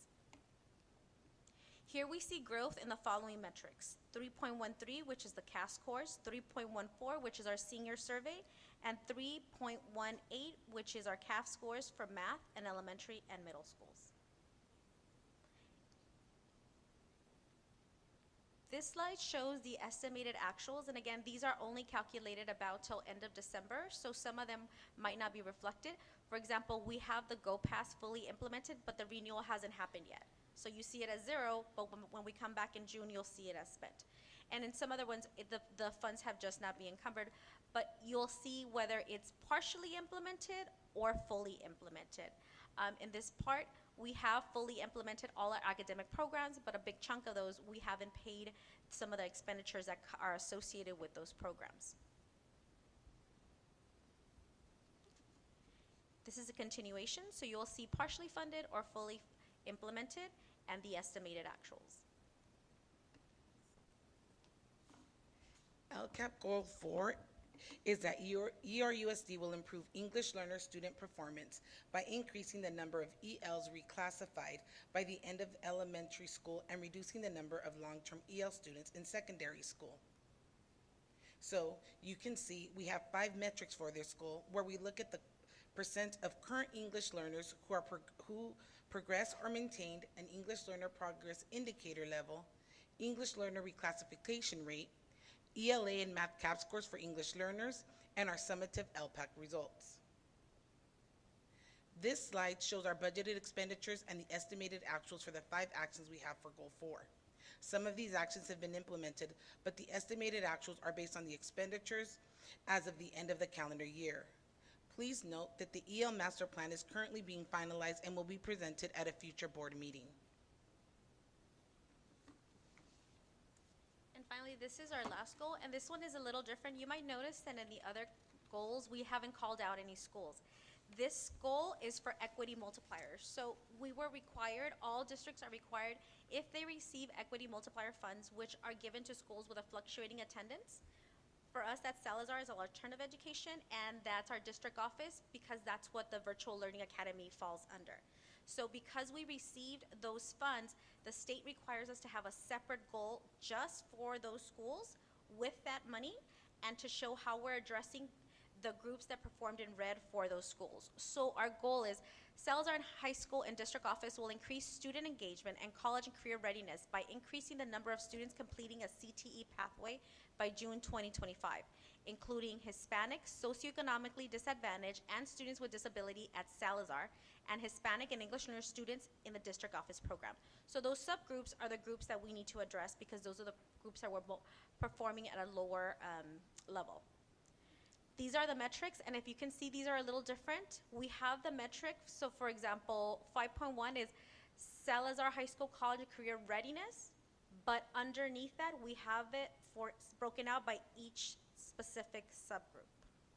So what we can say for this goal already is that Salazar has showed increases in college and career readiness overall and for the 2 identified subgroups. The suspension rate, which is another area that we need to show growth in, the suspension rate overall increased but decreased for Hispanic students. For the district level program, both ELA and math showed an increase. So our actions have to relate back to how we're going to increase engagement and how we're going to have more students graduate college and career ready. So one of the things that we wanted to invest in is having a second career tech education pathway at Salazar, and we have started a second one. In addition, for example, the Feed First program, we allocated $5,000 as a way of engaging kids. That program is already in place. You guys approved it back, I believe, in July. It started in August. We just don't have the expenditure calculated there yet, but it's already happening. And the last piece is the enhanced ELA supports and materials for the virtual academy. Okay. Lastly, wanted to share some we have had opportunities and we've had some challenges, but we are very proud of the following, and we wanted to highlight that our CAF scores in ELA and math increased for both juniors and for the VLA program. Our CTE completion rate has increased, our AP exam rate has increased, our CAST overall meet exceeded percentage has increased, and Salazar High School's college and career readiness has increased. Lastly, we want to acknowledge and sincerely thank the hard work and dedication of our employees, the support of our parents, and the students who continue to reach for excellence. Thank you. Ms. Jasmine Chavez Diaz, Ms. Castañón, and Ms. Honeyberg, thank you so much for the presentation. I appreciate it. I'm going to start with on my left over here, Trustee Perez. Yeah, just a comment, recommendation. It would be helpful to kind of maybe add like a column of like, are we meeting it, are we not? Because I kind of have to read to see like, okay, are we, instead of like me having to do, because there's a lot. So maybe some type of column where like, yeah, we're close to it, or we're not meeting it, or we're far, would be helpful.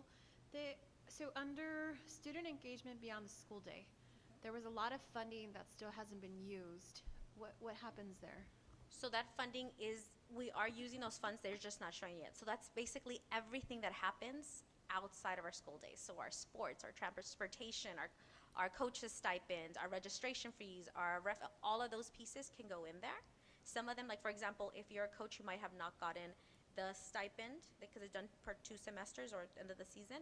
You might not have received it yet. It might not be in the books yet. So that's why it's not completely accurate. It's before the ending of December.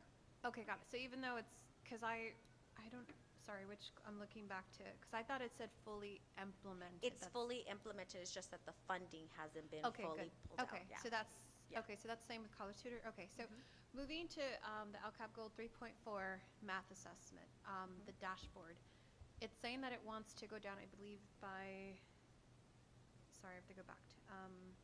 the goal is 9-point increase. We were at -78, and now we're at -71. So am I That's reading good. that right? Yeah. We want to be closer to the distance from standard.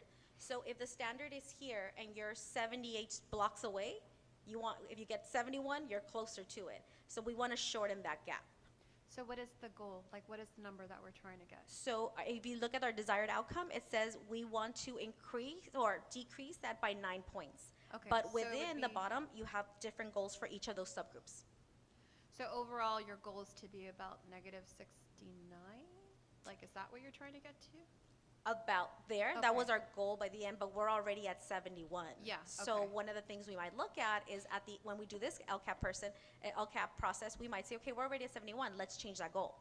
Okay. So let's add another 9 or let's Oh, add okay. another 5, because we can update them at the end of every year depending on where we are. Got it. Okay. And then related, 3.18, when it has, the CAS score, I keep saying this, I know over and over, 3.18, our goal was 28 eighth graders meet or exceed standards in math. Right now we're at 22. So we went down originally from the 23% from 2022 to 2023. So Am I reading 3.18? that? 3.18, yeah. Yeah, so we were our baseline was 20% of our 5th graders. And the 8th grade, Sorry, sorry. grade. So, 23.56, is my vision failing me? Or is Yeah, that- so that's where we were Mhm. last year. So we or took a 2 dip years. to 22, but where we want to be is 28. Okay, that would be we keep talking about it, right? Like middle school math, like, because I'm looking, ELA went up, but math just keeps going down. And so I definitely, I know the student, I don't know, I know it's up to 6th grade, but reiterating tutoring, what are we doing? Because this is, it's important for me. I don't know if you want to say something, Lisa. I do want to share that we do give opportunities to sites, let them know that there is funding for teachers to get extra duty, extra pay to tutor the students. It's just unfortunate that sometimes because of previous commitments or schedules, they can't do it, and that's why we have like student nest. And because ELOP is up to 6th grade is why we do that.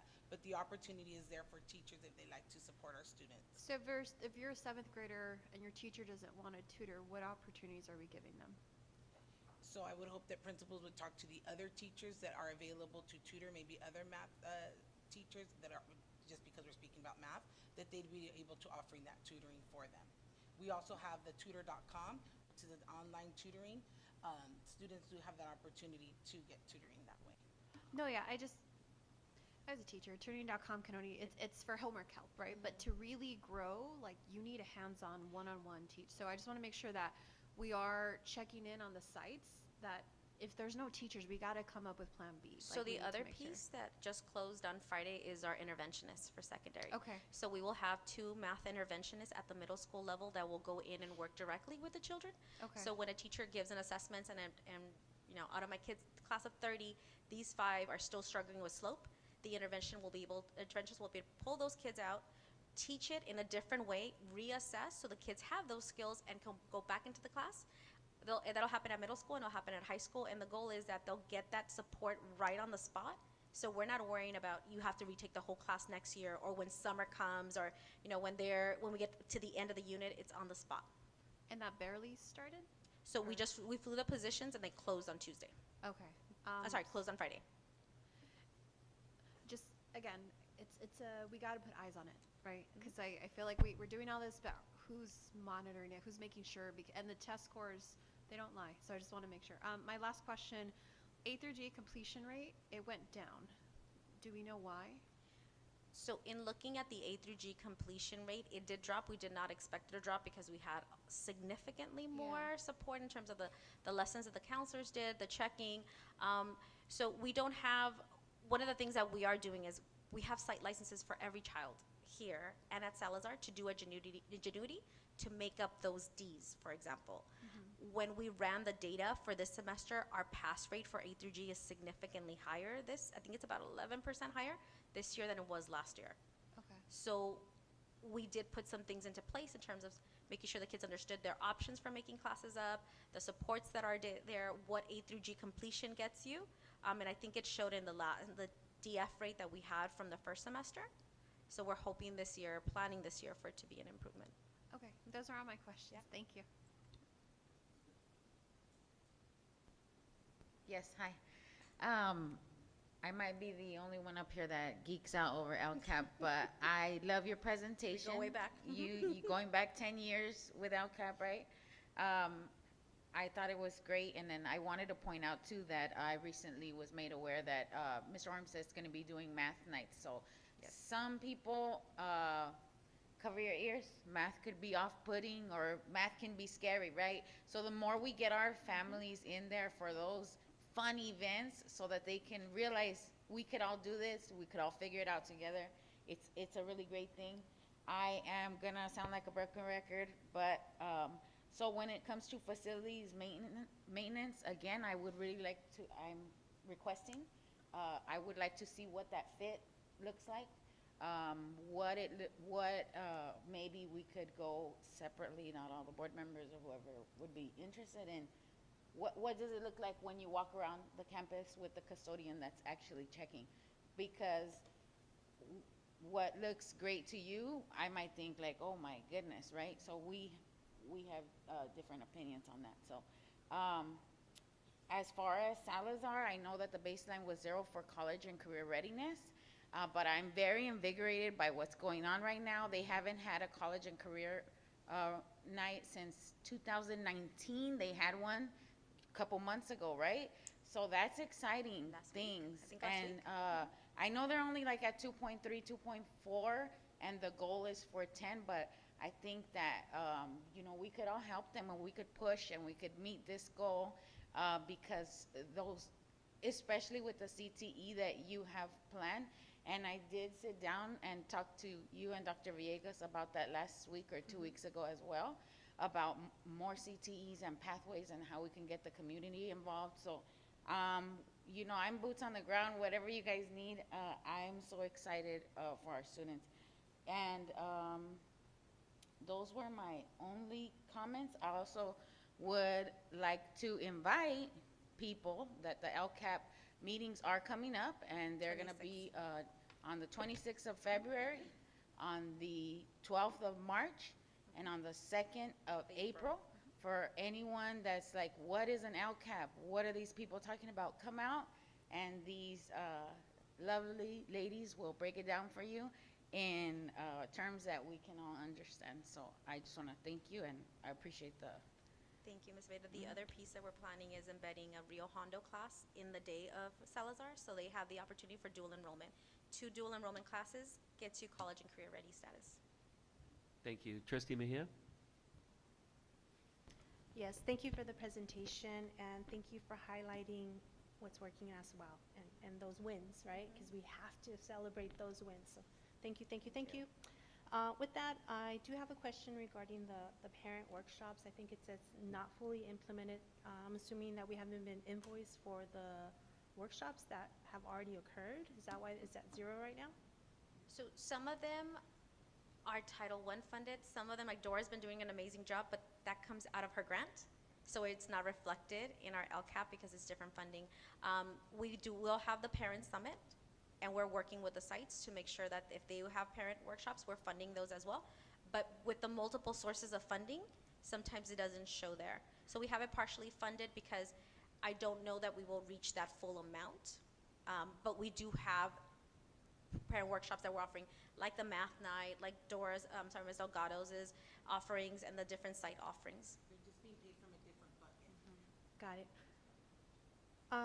So we can definitely do more then if they're being paid by another bucket. And I do recall that when we approved the LCAP, there was consensus from the board to do Ed 100 for the parents, which is free.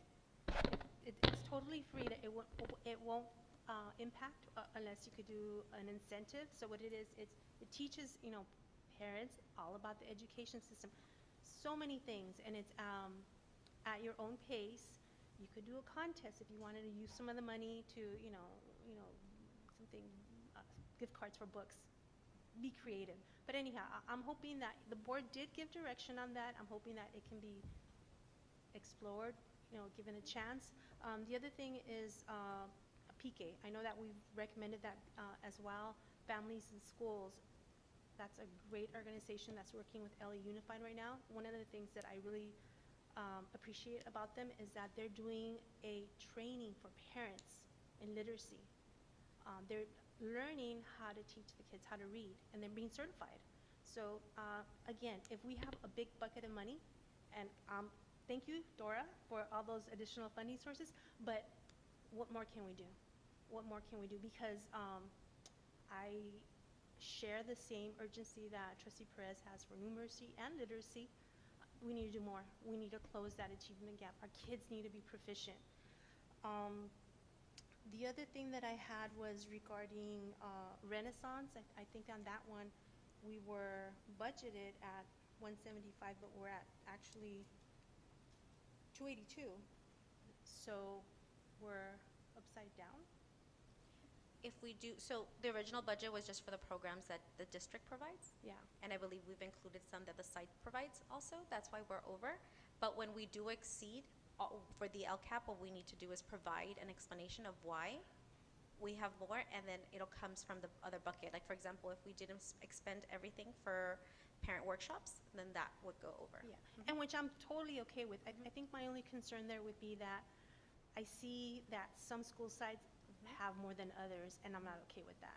I believe that all students deserve the same opportunities. So going back to picking back off what Trustee Perez had said regarding tutoring, same thing. I think some sites might be doing more than others.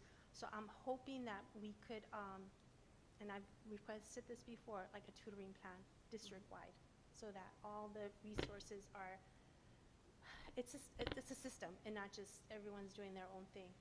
The other thing is if we could please consider posting those tutoring resources, and so parents know.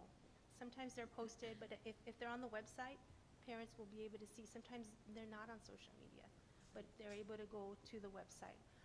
But again, thank you very much for the presentation. I appreciate it. Trustee DeForga? Yeah, thank you for the presentation. A lot of information to digest and sink in. Same sentiments as my colleagues have already expressed on some of the items that were shared and asked. I guess for me it's just a general question from your lens, because we set the baseline, right? Or we go off the baseline, we set the targets. Where we've thrived, what was how did we get there, sooner than later, so to speak, from your lens? I'm trying to think of specifics. So from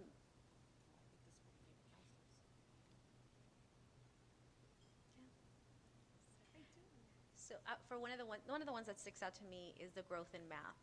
And I attribute a lot of that to Mr. Ormsett, right? But he's going and working directly with the teachers, previewing chapters, talking about the assessments. Then we see the growth that the high school also had with ELA. They received new curriculum. They hadn't had new textbooks. I know I'm a broken record in two decades. So I think those are some areas where we've seen immediate growth. Again, with Salazar, there's been a shift. We're talking more A through G, we're talking more college and career, and that's why we're seeing. So a lot of it is the support and what we're choosing to. We are working, like Ms. Castellano shared, we are working a lot more with the counselors than we did in the past. So there's a lot more encouragement there. The dual enrollment piece, like we've expanded all the way down to elementary. We're just presenting at STEAM today for the Business Academy with the 8th graders. So I think all of those different pieces has definitely paid off. So do you wanna, I think the chronic absentee lowering, Dora can speak to that a little bit better, but she made it with attention to attendance and other pieces. It really is where we're seeing those very targeted efforts, and not just saying increase this, but giving the sites and the teachers and the administrators and the classified staff the resources to do so. Right, and from your lens, are these allocated dollars enough to accomplish the goals? Or do we supplement through other funding sources? We have a lot of other funding sources. Like I have in academic programs, dual enrollment is included in this, but we don't touch the LCAP because we have that middle college and that the CCAP grant. So we have a lot of other sources. There's always more that we would like to do, definitely, but I don't necessarily, and this is going to sound crazy, I don't really necessarily think it's money is a problem. Okay. Some of it is time, giving our teachers the time to collaborate, to work together. We've had some amazing wins with UDL, like in speaking to teachers and administrators about how they're seeing in the classroom. But I think teachers want more time to collaborate with each other, to plan, to talk about how this is going to work. So scheduling all that out without taking the teacher away from the classroom all the Yeah, time. yeah. So we're about to put out a flyer, kind of a save the date of all the things that Ed Services is putting, all the workshops, institutes, Avid Summer Institute for this summer. And I think it's almost the entire summer that we're taking up with do this, sign up for that. So it's those opportunities. So we need to find the balance with giving teachers time, but not taking them away from the kids. Where the rubber meets the road, Yeah. right? How much bandwidth they have Yeah. to execute. And it's a lot to ask of them. Yeah, it sure is. And along the lines of the budget piece, my eyes went to the mental health counselors where we have 3.4 million allocated, but only 700,000 spent. Is that, Grants. what's that? Grants. Grants? Okay. So we've told Ms. Delgado if we need another mental health counselor, we have the funding available because we budget for if the grants don't come through, if something happens, we can still provide our students with what they need. But when the grants do come through, the grants have to take priority because we have to meet that compliance. So We have that to leaves- execute the grant before we can spend these dollars. Yes, because these will roll over.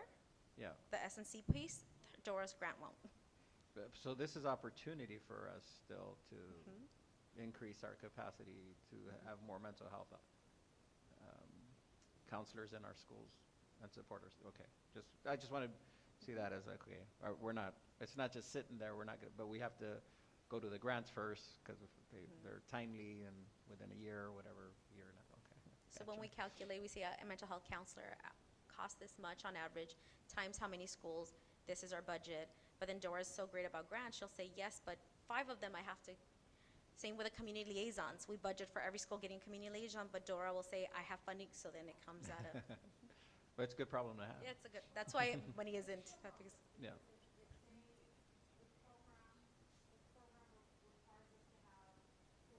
Liaisons, and then the principals have an option to get something else.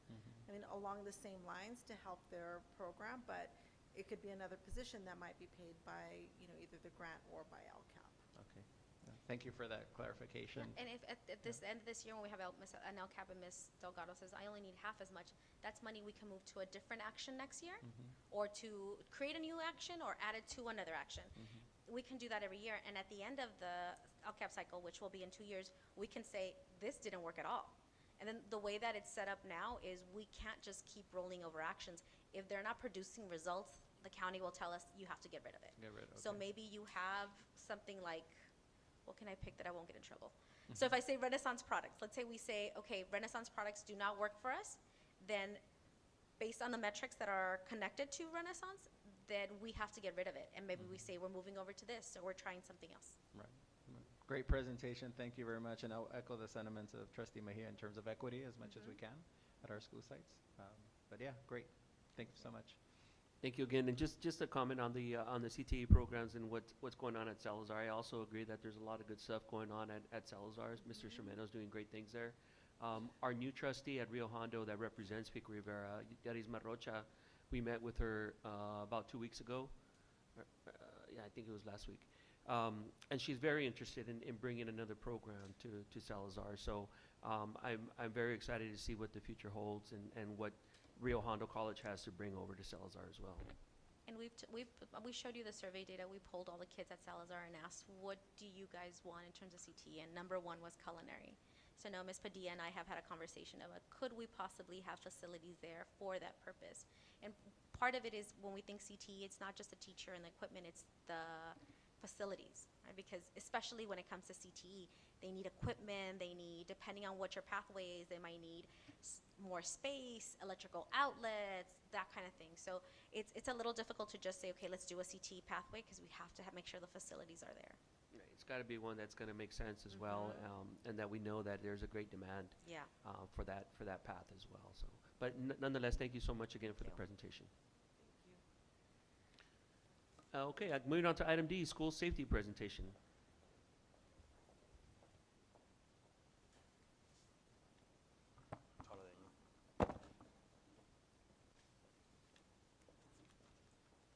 Good evening.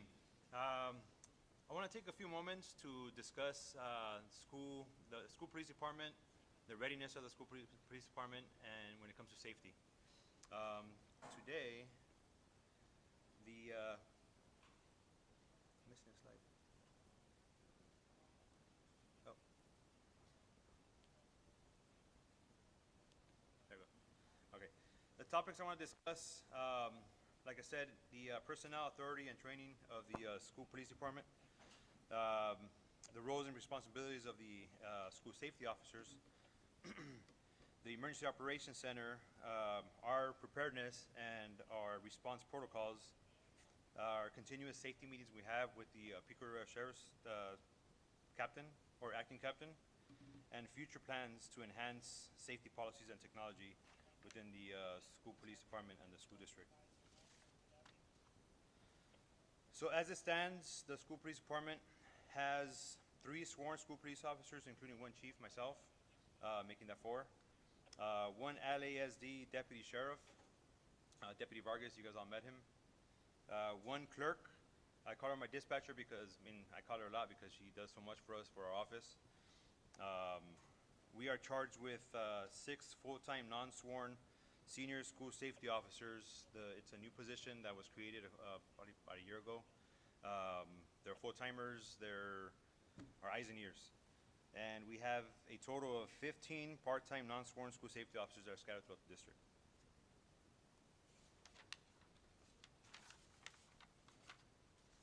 So school police department, they are sworn law enforcement officers dedicated to school safety.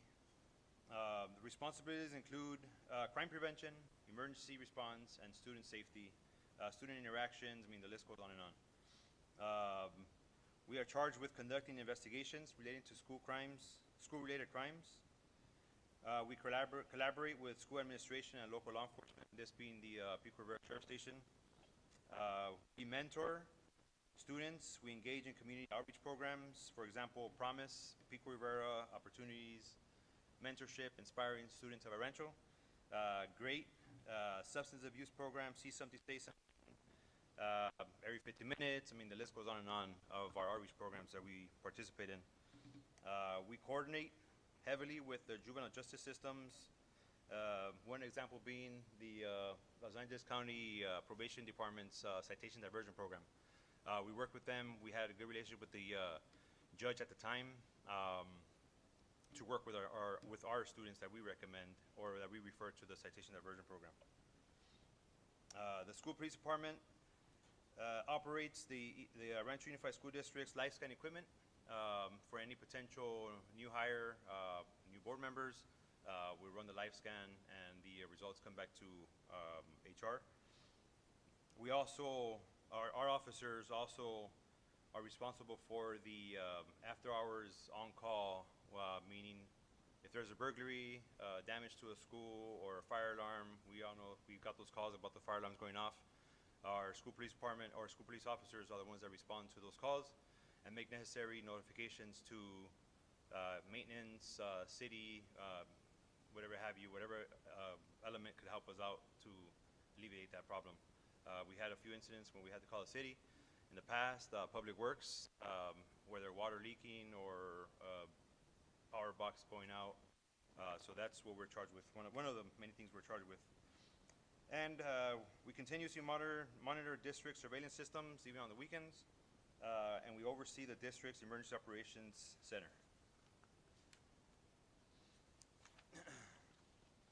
So what gives the school police officers the authority to be peace officers is under California Penal Code Section 830.32, subsection B, that grants the police officer their police powers.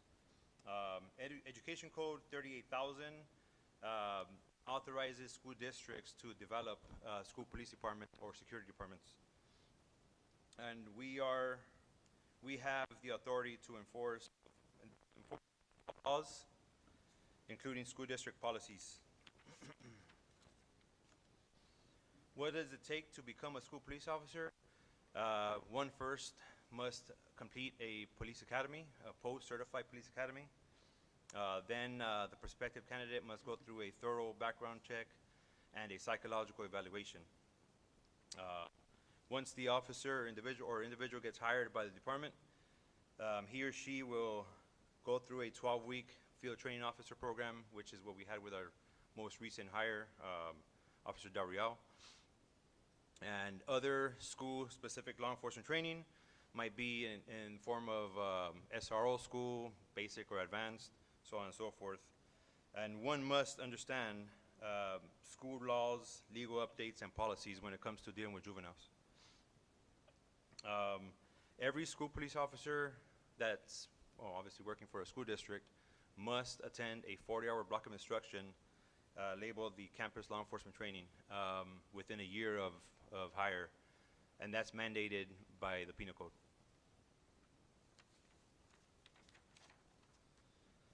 Our officers are encouraged and might be forced by me to attend yearly or advanced training for them. And that just makes them better officers overall. The more training you get, the better you are at your job. Some of the classes that we attend could be de-escalation techniques, to learn new techniques to de-escalate certain situations. Again, school resource officer certification, and that's through NASRO. A lot of us got our certification through the National Association of School Resource National Association of School Resource Officers. The big one right now that's being pushed a lot is mental health awareness. There's a lot of training offered by the Joint Regional Intelligence Center.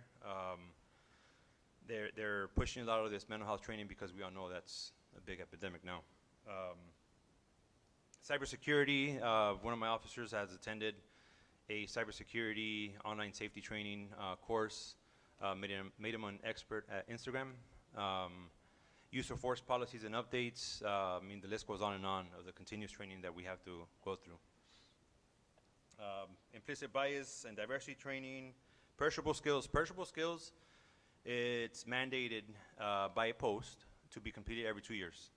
And that training, it's 2 days of training, and it covers tactical or verbal communications, defensive driver or driver simulator, and use of force options. So the use of force options is usually our tool belt, what options we have, or your voice. School safety officers, SSOs. Again, they are non-sworn personnel, and they provide security and situational awareness through our campuses. They act as our eyes and ears. They're like boots on the ground for the school police and for administration. They assist, and this is their biggest asset, is where they assist in conflict resolution and campus patrols. Conflict resolution, I think it's key because, I mean, they have a lot of, they're familiar with the students, they're familiar with the families, people know them, they know the families, where they come from. So I think that helps us out a lot in assisting with these conflicts. They continuously monitor school entrances and exits to prevent unauthorized access. They have radio communication with administration to let them know if somebody's unauthorized to enter, or they entered, they jumped the fence, or whatever have you. And they support emergency evacuations and lockdown procedures. They're weighted heavy on when it comes to a lockdown drill or a fire drill, because they guide the students to come out and push them out to the evacuation zone.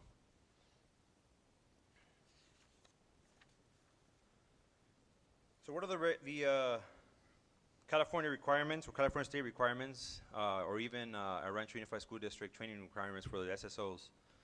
One big one that I'm pushing now is crisis prevention and intervention training.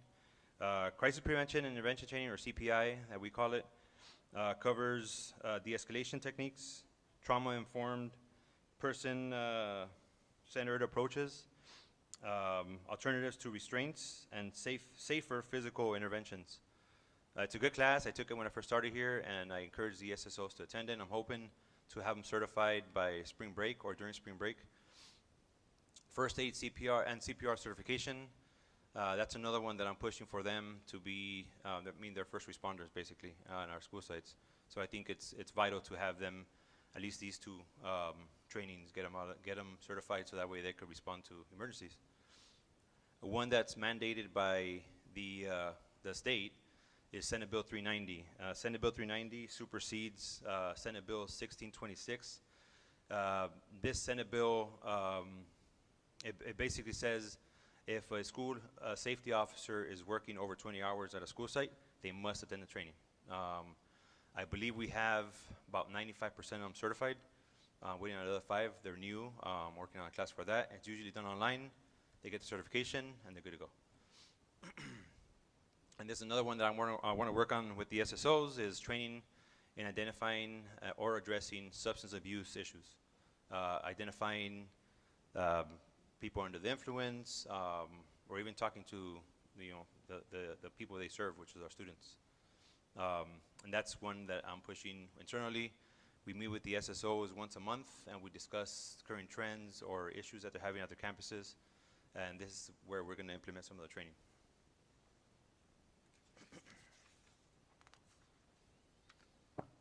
Additional training I would like for the SSOs, again, it would be behavioral threat assessments, emergency response coordination.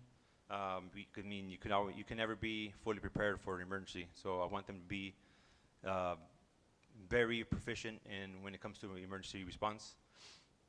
I want to work on their communication with law enforcement and school staff, not just the radios, but just them communicating more with staff and law enforcement, whether it be the sheriff's department or the school police department. And always, we can never be prepared for it, and knock on wood, it never happens, but active shooter and lockdown response training. I think that's critical for them to have.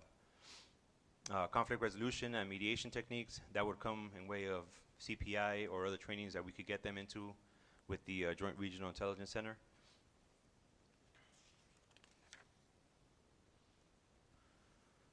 EOC, Emergency Operations Protocols. The school police department assists with district safety plans for various incidents, including lockdowns and evacuations. I think is it dying? So yearly, we go through, we meet with district office, and we go over the emergency plans. We verify they're correct, or and we assist them getting checked by the fire department or the sheriff's department, and that's done on a yearly basis.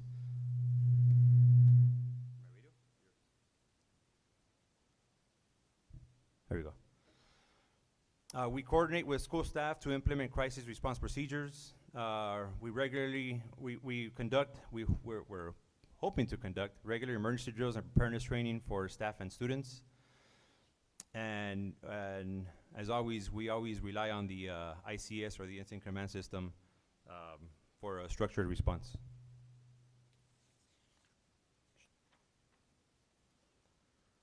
The school police department collaborates heavily with the Los Angeles County Sheriff's Department. They provide us the school resources deputy that we have, Deputy Vargas. We hope to conduct joint training exercises and coordinated emergency response planning with them. We've met with the captain, myself, and Dr. Villegas on numerous occasions, and we meet every month. We call it the safety meeting. We share intelligence and threat assessments to ensure campus safety.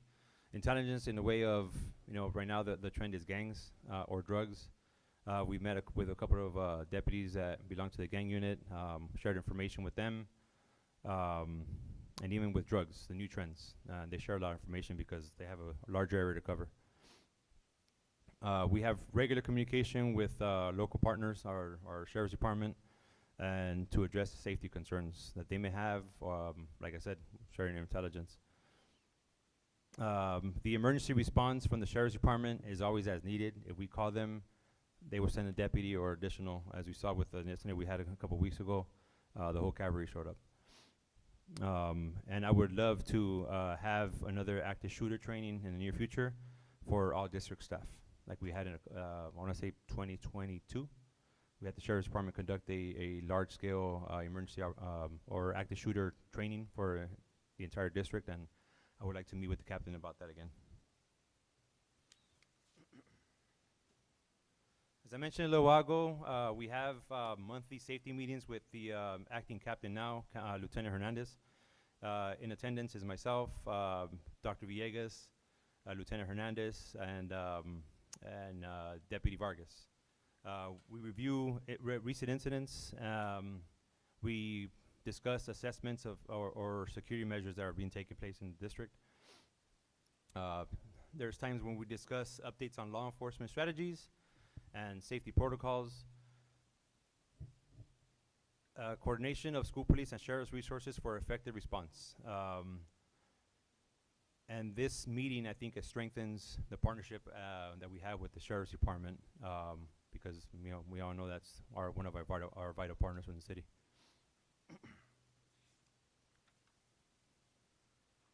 So future plans. I'm currently working on bettering the emergency operations radio system. It's a little antiquated, and I'm working with a potential new provider for our communication systems for our EOC.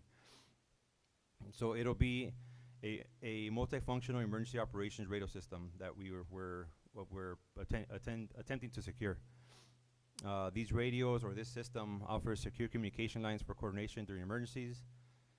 It's a direct connection between school police, school officers, or security officers, and local law enforcement. They are high-frequency encrypted radios to ensure secure transmissions, and they have the capability of communicating with other agencies around us. I'm also working on the implementation of an updated school police department manual. This is the policies and procedures manual provided by Lexipol. This manual is a comprehensive guideline for school law enforcement officers. And Lexipol provides, I want to say, about 98% of those either school police departments or city departments policies and procedures manual. So they create all of them. I'm also in the works. I'm creating this one. I'm trying to create this one myself. A school safety officer policy manual. So that way it'll be basically the I don't want to call it the Bible, but the Bible for the SSOs to go to if they have questions about policies and procedures of the district, what we expect them to do and what not to. And as always, I want to implement continuous post-certified training for our school police officers because, I mean, it only makes us better. Part of the future plan to end this one is we are working on creating a autism awareness pin. I'm back. I want to have as many fundraisers as I can. It's a nice little pin, about 1.5 inches high. It's a lapel pin. It says police on top. It has the puzzle pieces in the middle. So be on the lookout for those coming April. I'm hoping to buy 200 of them. The goal is to sell all 200. And we also have the patches still available if anybody's interested. So yeah, be on the lookout for those. Thank you. Chief Gomez, thank you so much for the presentation. I'm going to start over here to my left. Trustee Perez. Thank you. Thank you, Chief. Thank you for always putting prevention before, I don't know what the word is, but like consequences, right? Like always preventing what is the thing. So thank you, thank you. I think that's a huge highlight that I always tell about our district, that we do everything in our power to prevent it. And even when it does happen, like we don't treat them like criminals. We treat them like human beings. And so thank you for that. I do have a question. So safety-wise, right? So in case of emergencies, do all schools have the same protocol, or does every school have their own type of protocol? They're all the same. They're all universal. You don't want to create confusion if you allow people to create their own protocols, because one would go left, one would go right, and we would be in the middle. So this was part of the ICS system. It's universal, and we got to keep it the same. There may be some different language when it comes to the safety plans, but it should all be the same concept when it comes to emergency protocols. Okay, thank you. And I think also it's good for the kids, right? When they're moving from school to school, then there's something.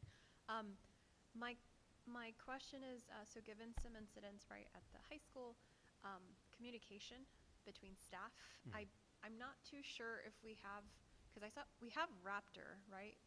We have some type of contract with them, but I don't know. I have a friend who works in a different district. They had an emergency where they thought it was a bomb, and they used the Raptor app to communicate. So it wasn't, I know in my day, it was like teachers texting teachers, and it's a whole mess. Versus the Raptor app, it's all in one.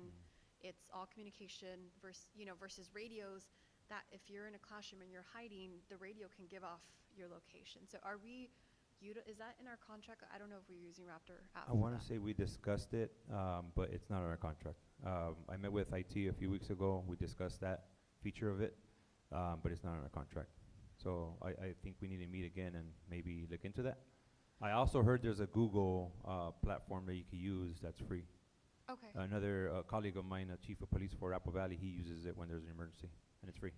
If it's okay with the board to get consensus, just to look into whatever it is, some communication platform, so that we're not using radios, we're not using our own, teachers are not using their own text messaging, but it's like all in one where they're able to communicate. The clocks? I would agree with consensus, but I would like to add the caveat that you need to make sure what type of emergency it is and following the incident command system, because if you need to get the word out immediately and nobody's checking their apps, obviously that's active shooter, something where you need to run, where you need to hide. But if it's something that is going on where you need to PA system, you need to alert everybody. Everybody needs to evacuate because let's just say a few years ago when they dropped the oil, The gas? diesel, the gas or whatever, you need to evacuate this way or whatever needs to be done. But make sure that's built into whatever Yeah, type of. if that's okay with the board to get consensus too. Dean? Just if we can look into like a communication platform, because I know in these specific incidents, sorry, yeah, Dean? Mr. Cochran.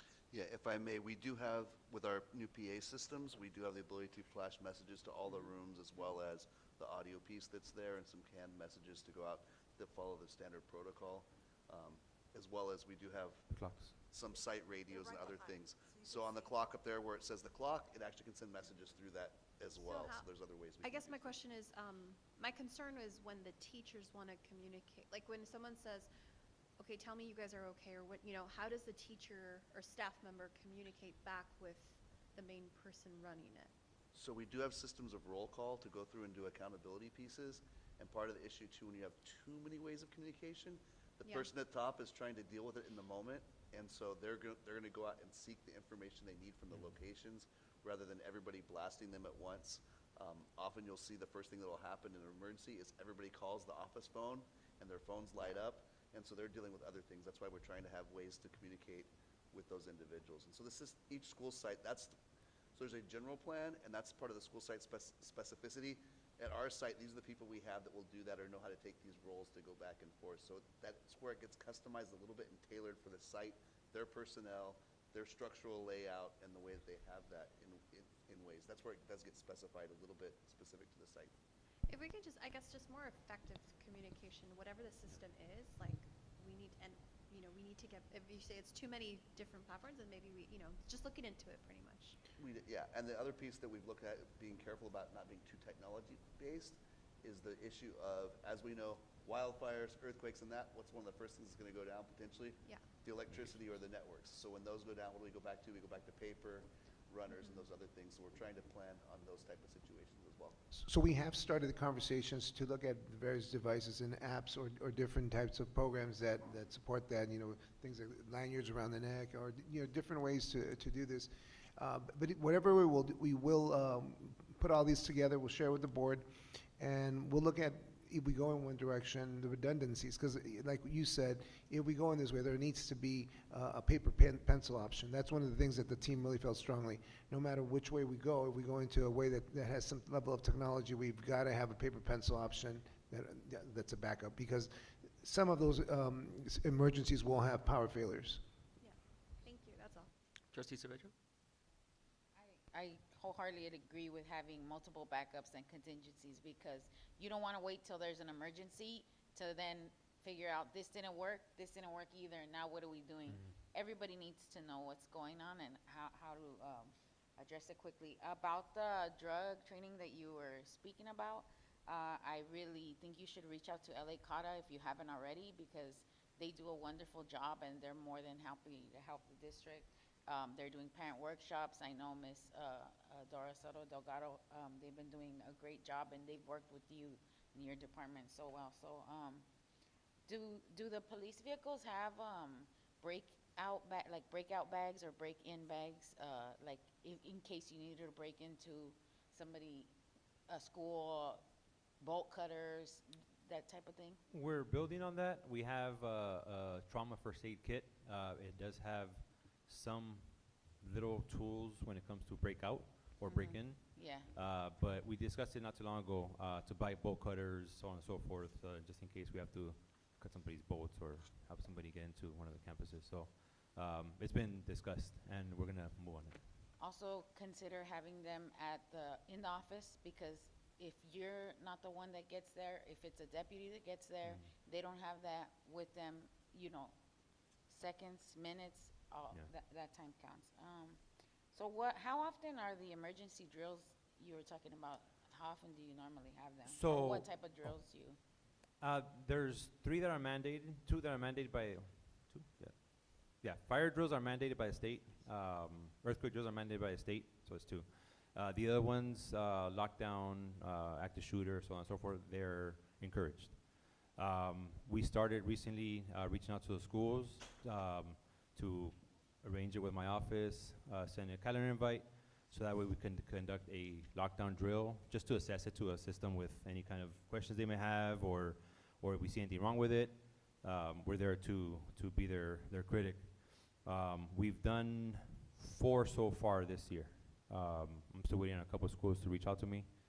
I have one scheduled for next week at Rio Vista, I believe.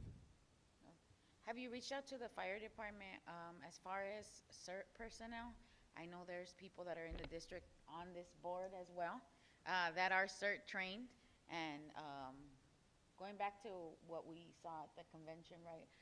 There's a school district that they train all their people. They encourage them to be CERT trained. So maybe not go that far, but maybe at least have a list of willing and able volunteers. So should the need arise, you know, there's an emergency at this school, you know who to pull from this school, or that kind of thing. And then the PA systems, thank you guys for that, because I know for a long time, everybody was like, you know, what's going to happen? It's an emergency, nobody can hear.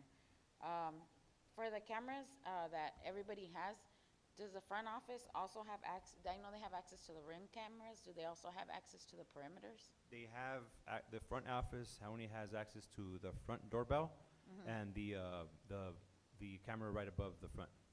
They don't have access to the whole system. We've been meeting with IT, trying to hash that out. There was some issues that we've noticed. So for a while, they didn't have access to any camera. They only had access to the doorbell, I think.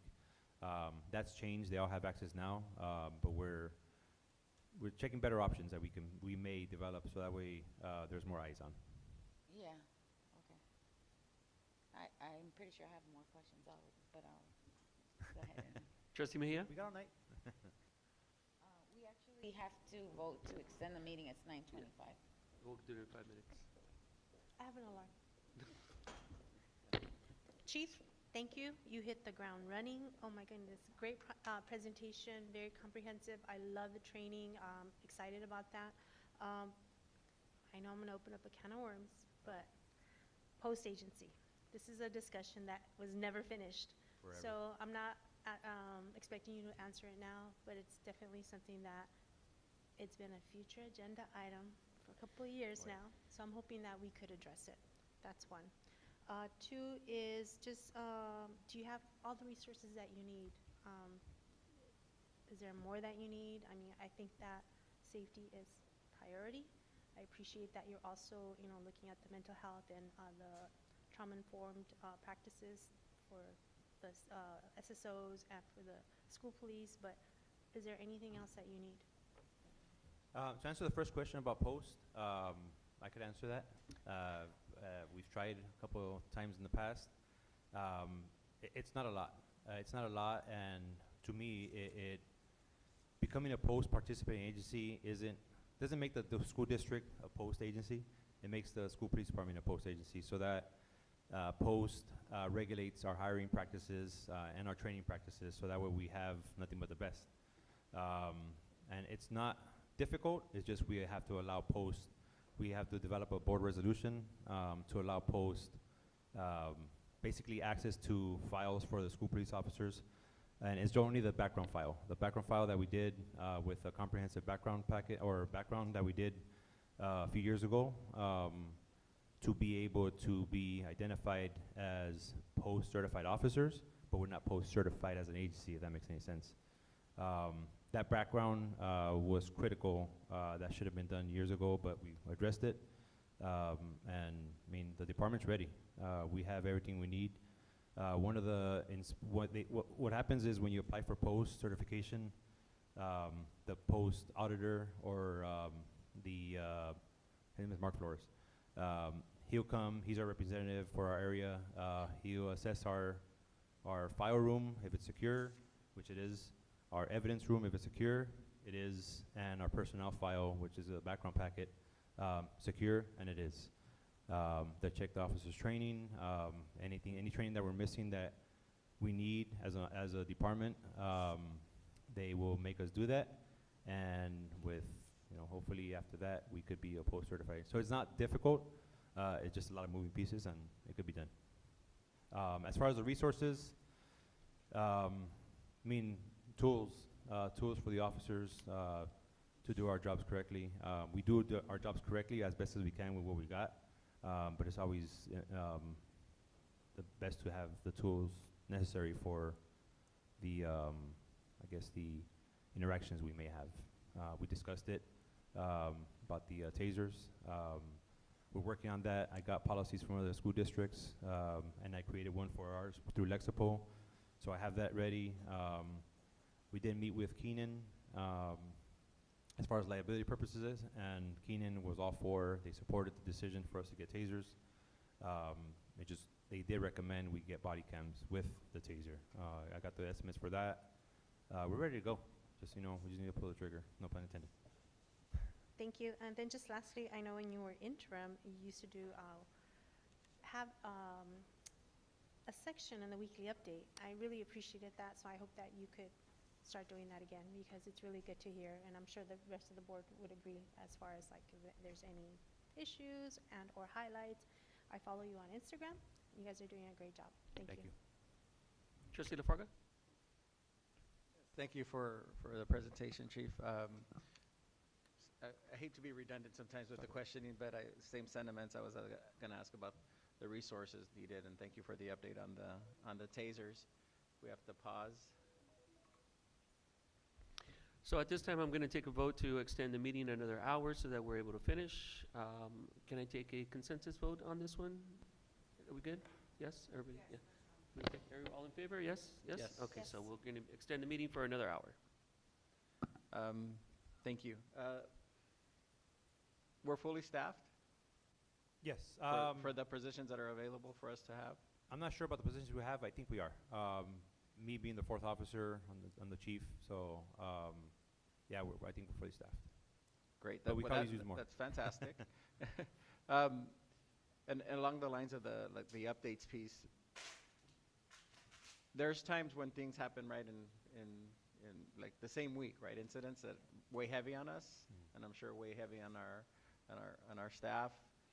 But if you look at it overall, in terms of the safety climate that we have, what's your assessment right now, and how are you seeing what's happening on our campuses from a safety lens, and how are you feeling about it? A lot of it, we could try to prevent it as much as we can. A lot of it's still going to happen anywhere we are.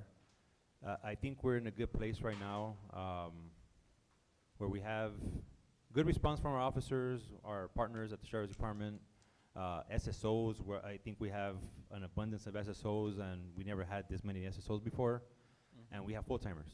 So I think we're in a good spot right now, but we can never be, let our guard down and say, oh, we're good. I don't think we should think that way. I think we should just build on what we have and make it better. I'm always looking out for making better, and I think it comes with training the SSOs and assessing where we're at the point. Maybe we could get more SSOs. Maybe we could get more school police officers. But so overall, I think right now we're a good spot. So you feel our staff is adequate in terms of what we have.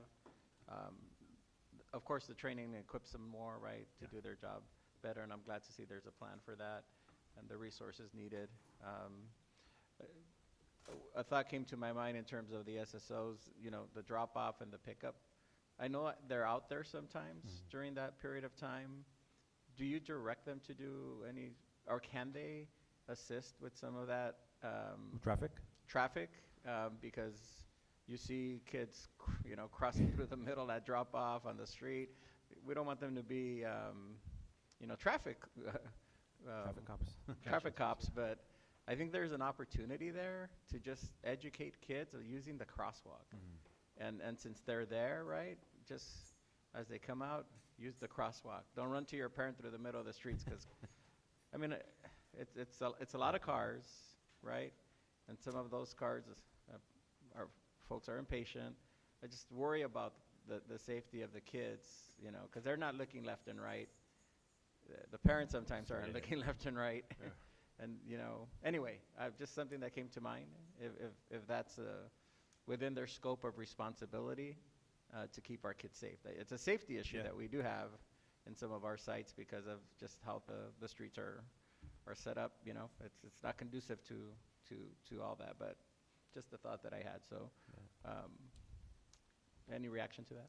I mean, they're school safety officers, and I mean, we could direct them to do it in a safe manner, not be in the middle, like you said, not be a traffic cop in the middle with a whistle and directing cars, but at least looking out for the kids' safety is key. And that would be, like, I could bring that up during our monthly meetings with the SSOs, especially if they work in which I think they're all high traffic area or schools. They're all, the streets are congested in the morning for drop off and pickup. So having them out there and doing that, I think it should be part of their job. It's safety, you know, like you said. So I'll talk to them. I'll discuss with them. Thank you. I appreciate that. And just echoing the sentiments of Trustee Mejia in terms of the updates, so that we can see what type of incidents that are happening. So we have our pulse. You know, we keep our eye on the pulse too of what's happening in the schools as well. But thank you. Great presentation. Appreciate it. Chief, thank you again, and you know, not to reiterate, just a couple things to go over the taser situation. Keep us updated on that. I know there was a great ask for that, not only from internally, but also from parents, people, and you know, public comments or whatnot, for a need to better equip our officers. So whatever the board can do to better equip you, to help you, to get the not only the police but also the SSOs better equipped and more knowledgeable, or you know, as far as the training that they need, please don't hesitate to ask.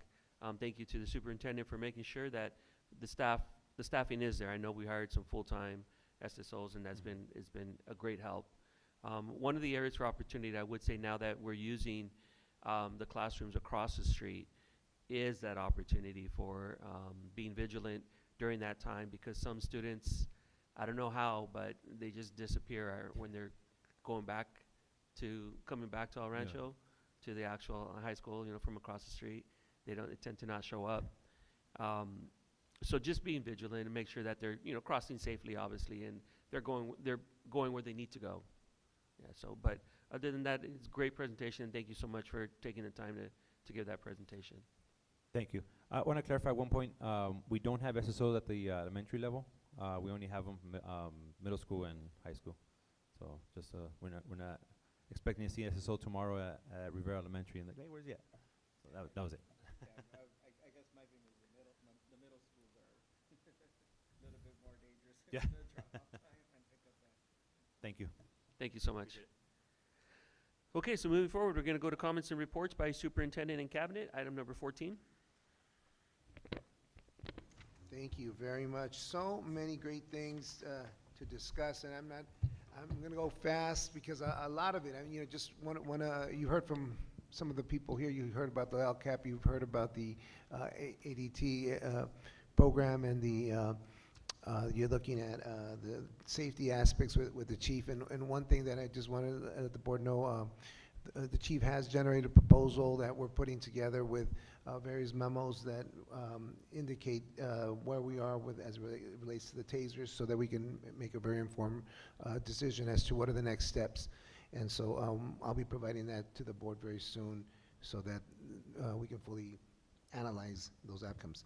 But just, I'm going to go through a list just in terms of the various things that are happening. I know that our board is going to elaborate probably on some of these because they're going to be attending some of these. But, you know, we just got official word that Salazar is a model continuation school. I know we had been mentioned that, but that's the official notice came, I believe, yesterday or even maybe even today. Today, it seems like yesterday.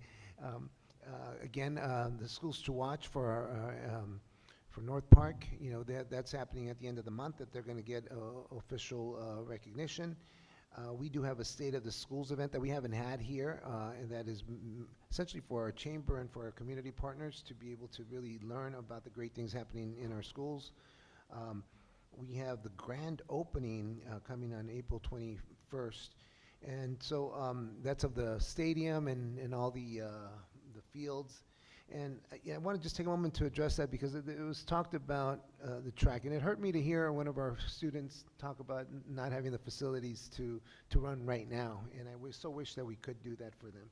But because we have to wait until we officially have that field turned over to us before we know that it's safe enough for any kind of athletic real participation to happen, we're going to have to hold on that and hope that we can get it as soon as possible. But certainly by April 21st we'll have it, and if good luck has it, maybe we'll have it a little bit before then. But until that happens, we cannot have the students participate in that. But I'm going to be reaching out to the team and seeing if there's additional things that we can do to support our athletes.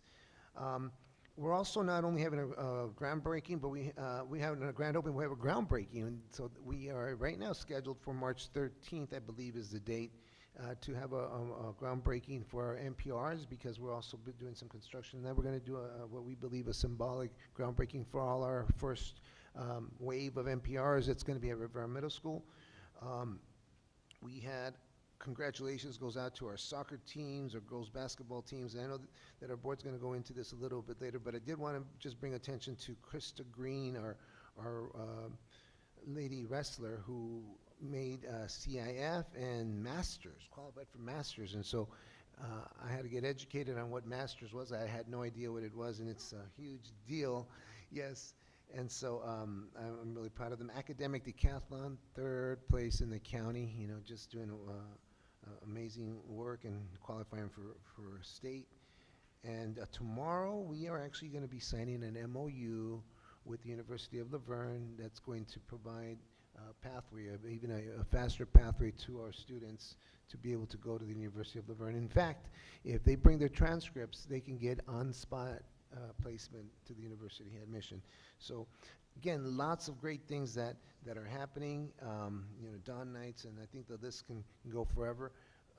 But again, really proud. It's a very wonderful time to be part of this school district. You know, so many great things are happening, and I really love the positive energy, and then the desire from the board and the community to make things better. You know, great things are happening, but we still want to make things better. So that's all for today. Thank you.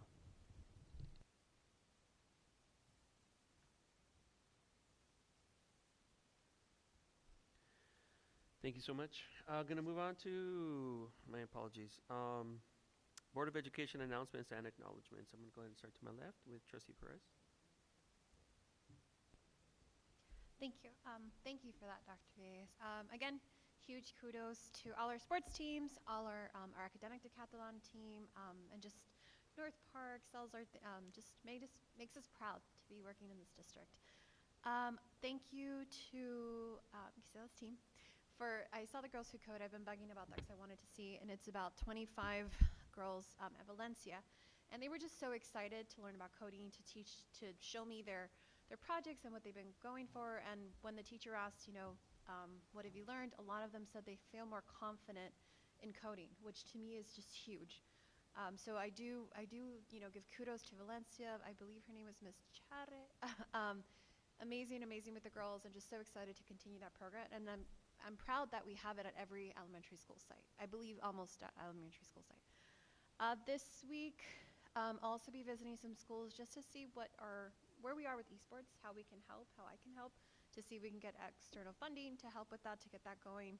I know Downey has a middle school esports competition March 5th, and I'll get more details on that. Next week, I won't be able to attend the State of the Schools because I'll be in Sacramento. It'll be the final AI Task Force meeting. That's where we're going to finalize the templates, the resources for districts to have in terms of AI. Not so much in terms of resources for teachers because that wasn't really our role, but more of like the data privacy concerns that we have. So we'll be releasing that, I believe, in the spring. And then just happy Black History Month. I watched a movie called Free State of Jones, which was really interesting because it talked about how even after the war, the racial inequities and inequalities that that Black people still had, even though legally slavery was not allowed anymore, just they still went through it, and even nowadays sometimes. But I highly recommend that movie. And then last, I know that the political climate right now is very heavy, and it's all over the news, and it can mixed emotions. My biggest thing is just please, please, please, please reach out to your representatives. I know sometimes people think, well, it's okay, they're going to vote in my direction, but still, even advocating, calling, making sure that they're involved, making sure that they're speaking for us, that's why they were elected, is crucial. So please, please, please, any way you can, contact your representatives, get involved, advocate, and lobby. And that's all for me. Thank you. Thank you. Trustee Saavedra? Thank you. So again, I just wanted to reiterate what you said and make sure that everybody was aware. Krista Green was actually the first, she made history, the first girl to make CIF and the first girl to make masters. So if any of her family or wrestlers or anybody out there listening, congratulations, Krista. An awesome job. I was able to stop by a robotics competition, checked out North Park, STEAM, met up with the decathletes, and I saw Dr. Villegas out there at one of their events. I did catch a few of the soccer games. I love going to the soccer games. The JV girls coach used to coach AYSO, so I like seeing AYSO people out there, and a lot of the kids went through AYSO. So I wanted to also point out that ERHS and Ms. Soto Delgado's department is doing a great job partnering with LA County. The mental health team, they had a meeting about stress for the parents, and I attended that as a parent here at El Rancho. It was a very well-attended meeting, and it went really well. Rising Dawn's Night was awesome. I love to see all the sports and the activities that there are here. The band also performed. As a new board member, I've spent like the last 3 months just reading, and doing all kinds of training, and I hope to be the best board member that I can be. So I'm just trying to catch up with all of that. I appreciate you guys for pushing out those messages, tutor.com, and doing those blasts, and continue to promote all the things that the school district, the resources that we have here for parents. And I want to invite everybody tomorrow to Chick-fil-A. I'm not paying.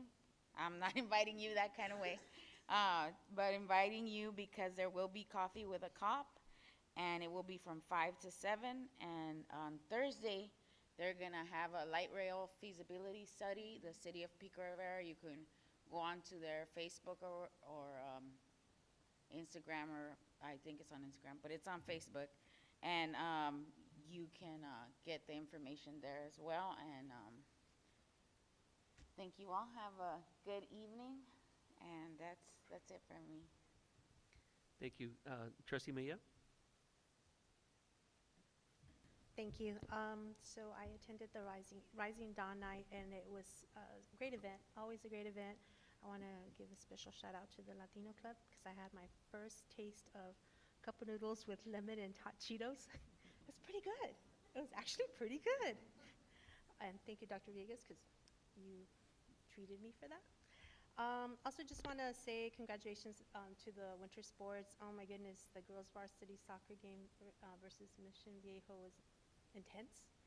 And I just want to say that the girls are all amazing, and just especially highlight freshman phenom goalkeeper Isabela Cortez. She's amazing. They all are. Congratulations to varsity cheer, back-to-back CIF state and nationals, and that's all I'll say because I know Cheer Dad here will say more. And they definitely deserve a banner drop. I know that we haven't done a banner drop yet for their first winnings, but we need to do one for sure this time, please.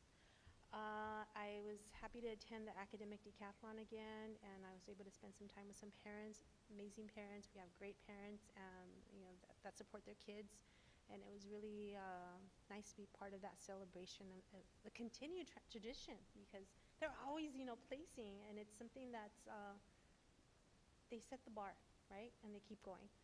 I also attended Amigo de los Rios. There was a planting event at Rio Vista, and I'm hoping that we could use Peach Jar more so we could promote these events. You had kids from Arcadia, from all these other schools, but no kids from El Rancho. So it was a bummer.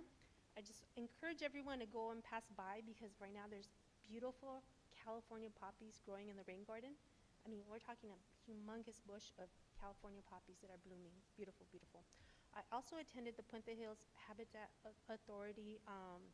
They're doing this one little plot on Workmill, and it's beautiful because they have 5 different areas. They have a thematic urban wild, perennial grassland, coastal sage scrub, cactus scrub, and chaparral. I learned about vertical mulching, and while I was there was other students again there from other districts. And I was able to get the information. They're doing, partnering with LA County Parks and Rec and with the AJCC, and they're doing a work, it's called Youth at Work. It's a workforce development, and they're getting paid for learning about climate change, about biodiversity. So I'm hoping it's something that we can follow up on. Just an announcement, LACSA will be holding an in-person meeting on 2/24 at Paramount Unified. The topic's going to be mathematics, adoptions, and the role of the school board members, and we're going to have tacos and talks. So save the date, colleagues. Also want to announce that Rio Hondo College will be hosting a STEAM event on March 15th from 11 to 2 p.m. Thank you, Dr. Villegas, for posting that Peach Jar very quickly, and if we can highlight Peach Jar, I think that'd be great. That way, I know that schools have their channels that they post on, but the district one, it's important, I think, for everyone to see any and all opportunities that students can have to attend these type of events and or volunteer opportunities. And lastly, I just want to say happy CTE month. Thanks to Dr. Ross, Chef Luna, and all the other CTE teachers in our districts. That concludes my report. Thank you. Trustee LaFarga? Yes, thank you. You kind of alluded to a lot of the things we need to be proud of in our district, and with the sports teams accomplishing what they have, being competitive, being scholar athletes, it's just amazing. And one of the things that reminded me when I attended the Rising Dawn event, I took my daughter, of course, she's a Rising Dawn coming in next year, is the offerings that we have. I walked into one of the presentations, and one of the teachers was like, "What are you doing here? You know everything." I don't know everything. I'm like, I'm still learning what we're offering here. And it's just, we're competitive. I mean, we have programs that can make our kids academically competitive beyond high school, and to succeed in life. So it just reinforced the opportunities that we have for our students are incredible. In addition to all the clubs that we have, the extracurricular stuff, it's really heartwarming to see that, but also to feel it. Like, my kids have that opportunity. All our kids have that opportunity, and so we should be very proud of that. Very proud of the academic decathlon team. I joined Trustee Mejia and also spent time with the parents there, and just they placed 3rd. I mean, that's just amazing. So we're just very happy to have spent that time with them and celebrate with them. And Mr. Malgar, Mr. Francis, I mean, the work that they put in to keep these kids on track and compete at that high level, they should be very proud. And they're kind of behind the scenes kind of gentlemen. They want the kids to get the spotlight, but they deserve a big kudos as well for the hard work in preparing the students. Also attended the Youth of the Year event with Boys and Girls Club, and just to have our students, shine and have the courage to share their personal story in front of hundreds of people is really amazing. And hopefully Maya will get to a higher level than she did last year in terms of the competition, because it's a pretty competitive process, but just to get there is certainly amazing. And so just to reiterate with the sports teams, our cheer team, second year in a row national champs, our soccer teams that made CIF, our wrestler. I mean, it's just, it's really amazing stuff. So on the advocacy front, Trustee Perez, you sparked something that I came across a couple of weeks ago. There's a website called 5calls.org. And you just go in there and you pick your issue, you put in your address, and it'll give you talking points to call your electeds or email 5calls.org.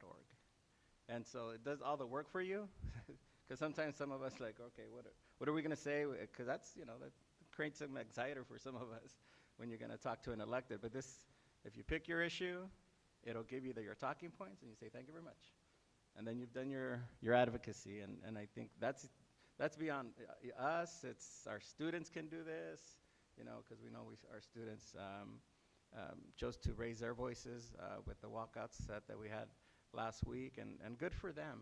But this is also an opportunity for them, and a civic lesson. Like, you can also call, and they can get on there and do the same thing in terms of 5calls.org. So just a great opportunity. And just like to end in recognition of Black History Month and the contributions of our African American brothers and sisters that they've made to this country, and just keep in solidarity with them as we move forward. Thank you very much. Thank you, sir. I'd also like to congratulate all the sports teams that have made CIF. Just watching them through the seasons, men's soccer, the boys, the basketball, ladies, and the young men's basketball teams. Congratulations on those successful years. Our ladies soccer also, making it to quarterfinals, where we are very proud of them. Special shout out to Elisa and Emma, and I know that we have a certain board member here on the team that has a daughter on the team, that she did a great job as well. So congratulations to all of them. They did a great job representing El Rancho, and it does. It shouts out to the success of what El Rancho Unified School District. They've always been a successful sports team, and it shows in the presentations we did earlier. But it also translates into the classroom, and I've always said that. We have successful scholar athletes, and it's been proven that if you're successful on the field, you're going to be successful in the classroom. So congratulations to each and every one of them. Cheer did had another amazing undefeated season, capping it off with winning nationals this past weekend. It was a 2-day event, competed against 21 teams, and they made it into the top 6. There was actually 8 because there were some ties, so there was 8 teams that made it to the second round, and out of the 8, they took first place again. So congratulations to them on getting nationals. Congratulations to Coach Missy on her coaching staff, and on another perfect season. So not only did they win CIF again, state again, nationals again, but they had another perfect season. So congratulations to them. I've had the honor to watch them perform for the past 4 years. We had, I believe it's 13 seniors on this team. So it's going to be very sad to see them go. I'm very excited to see what the new coaching staff and what the new team brings for next year. But I know that this team made a lot of noise. They made a lot of noise not only here at El Rancho, but walking into these events and seeing El Rancho walk through these other schools, and it's just this look of awe. And then having parents stop you and say, hey, you guys are great. Our daughters love you guys, and you guys are doing great things. So congratulations to that in bringing that notoriety to our school. I want to thank my daughter for showing me true dedication and persistence through all the adversity she faced. So go Dons. Baseball clothing drive is this Saturday at El Rancho, and I believe it starts at 10 o'clock. But if anybody wants to drop off clothes, you can get a hold of me. More than welcome to. I'll go either pick it up or you can drop it off at my house. And that's to raise funds for the baseball program going on. With that being said, baseball did start their season officially yesterday because JV won. Varsity played today. They won, I heard, in the 9th inning on a walk-off. So congratulations on their first win. They have a perfect season so far, I guess I can say. So, all right. And I know they play tomorrow, and I believe on Saturday as well. So they'll be busy. So good luck. And I know that without forgetting about them, the ladies softball also started today, and they won as well. Don't know what the score is, but I know that they won. So congratulations to lady softball before I get into any trouble. And that's all I have with that being said. We're going to move on. Yes. I just got to thank our students for this very personalized gift. It's like, oh my God. When you think about, you get, I know elementary also gave us a bag, right? Yep. So thank them. But this is like so personal and so just, I don't know. Heartfelt. Just touched my heart. Yes. So thank you for that. Yeah. Okay, so moving on. I'm going to go to item 16, consent agenda. Do we have any? No changes to be made. Motion?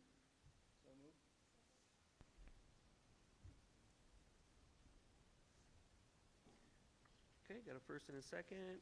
Go ahead and take it to a vote. Trustee Perez? Yes. Trustee Saavedra? Trustee Mejia? Yes. Trustee LaFarga? Yes. And myself, yes.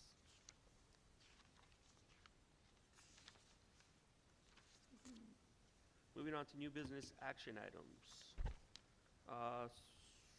Action item A, Superintendent's Office, adopt resolution 2024-2025 in recognition of February as Black History Month.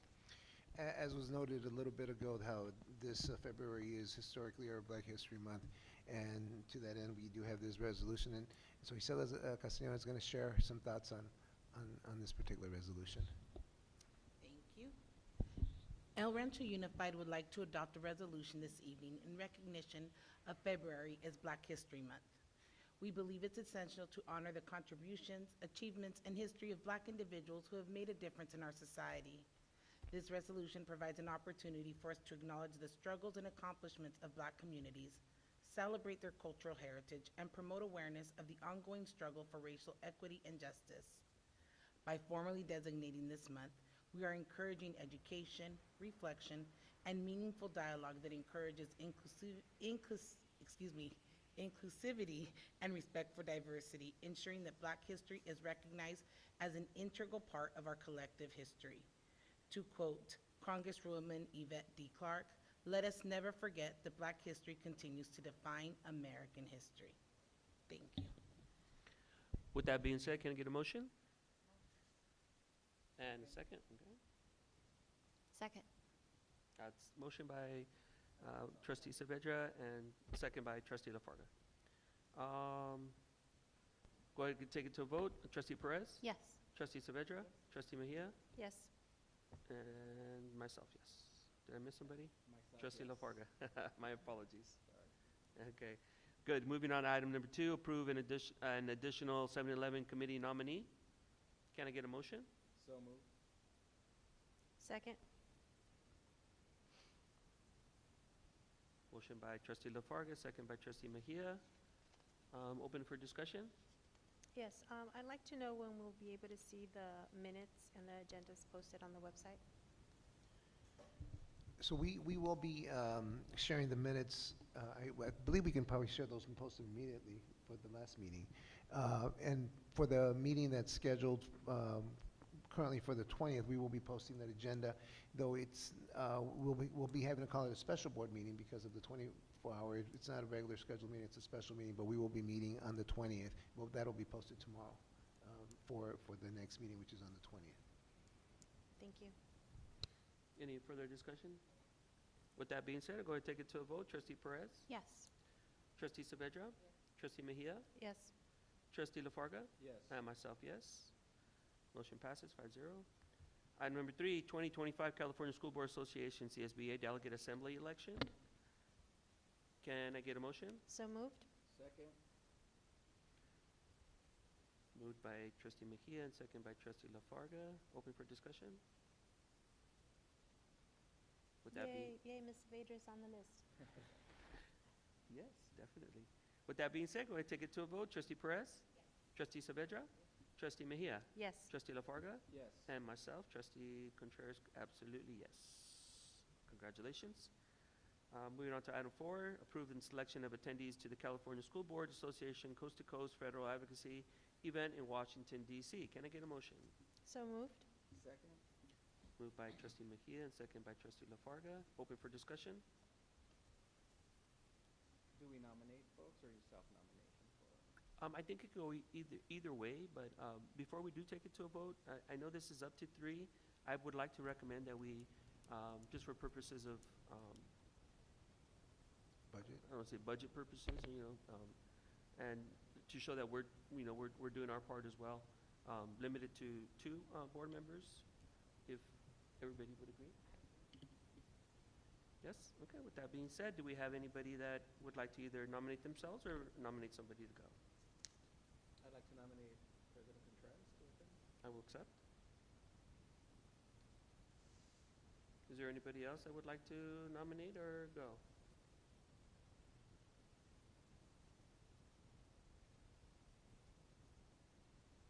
Good. Okay, with that being said, we'll go ahead and take it to a vote to allow myself to go to the attendees, the California School Board Association Coast to Coast Federal Advocacy event in Washington. I will join you, Trustee Mejia? if no one else is willing to go. Okay, so I'm going to take it to a vote. Trustee Perez? Yes. Trustee Saavedra? Trustee Mejia? Yes. Trustee LaFarga? Yes. And myself, yes. Item number 5, approve the appointment of school board representative for safety ad hoc meeting. Can I get a So moved. Second? Moved by Trustee LaFarga and second by Trustee Mejia. Open for discussion? I have just a point of clarity. Yes. Because I know we were sitting on a safety committee. That was in the city. And so, The city, so can yeah, just. yeah, to draw the distinction between it. So the ad hoc that we've had is a combination meeting with the city. So that was where we had representation from the city, and we had some membership from two board members that were part of that as well.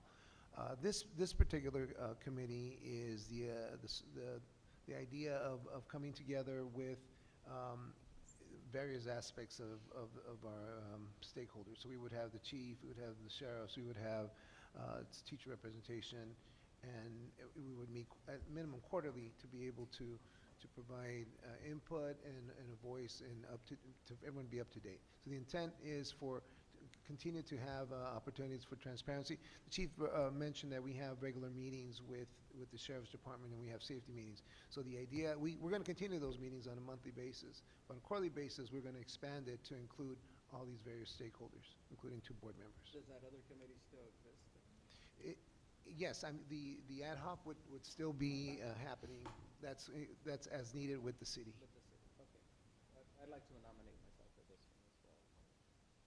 If there's no objection. So, no, not at all. I've heard, I'd like to be considered as an alternate. Okay. If either of you are not able to make it, I would like to attend. so what I hear is a nomination from Trustee Saavedra, Trustee LaFarga, and a alternate for Trustee Mejia. Anybody else open for discussion? With that being said, we'll go ahead and take it to a vote. Trustee Perez? Yes. Trustee Saavedra? Trustee Mejia? Yes. Trustee LaFarga? Yes. And myself, yes. Excellent. And moving on to item B, Division of Educational Services. First receive first reading and adopt the board policy for Exhibit 4040, employee use of technology. Can I get a motion? So moved? Second? Moved by Trustee Mejia, second by Trustee LaFarga. Open for discussion? Hearing none, go ahead and take it to a vote. Trustee Perez? Yes. Trustee Saavedra?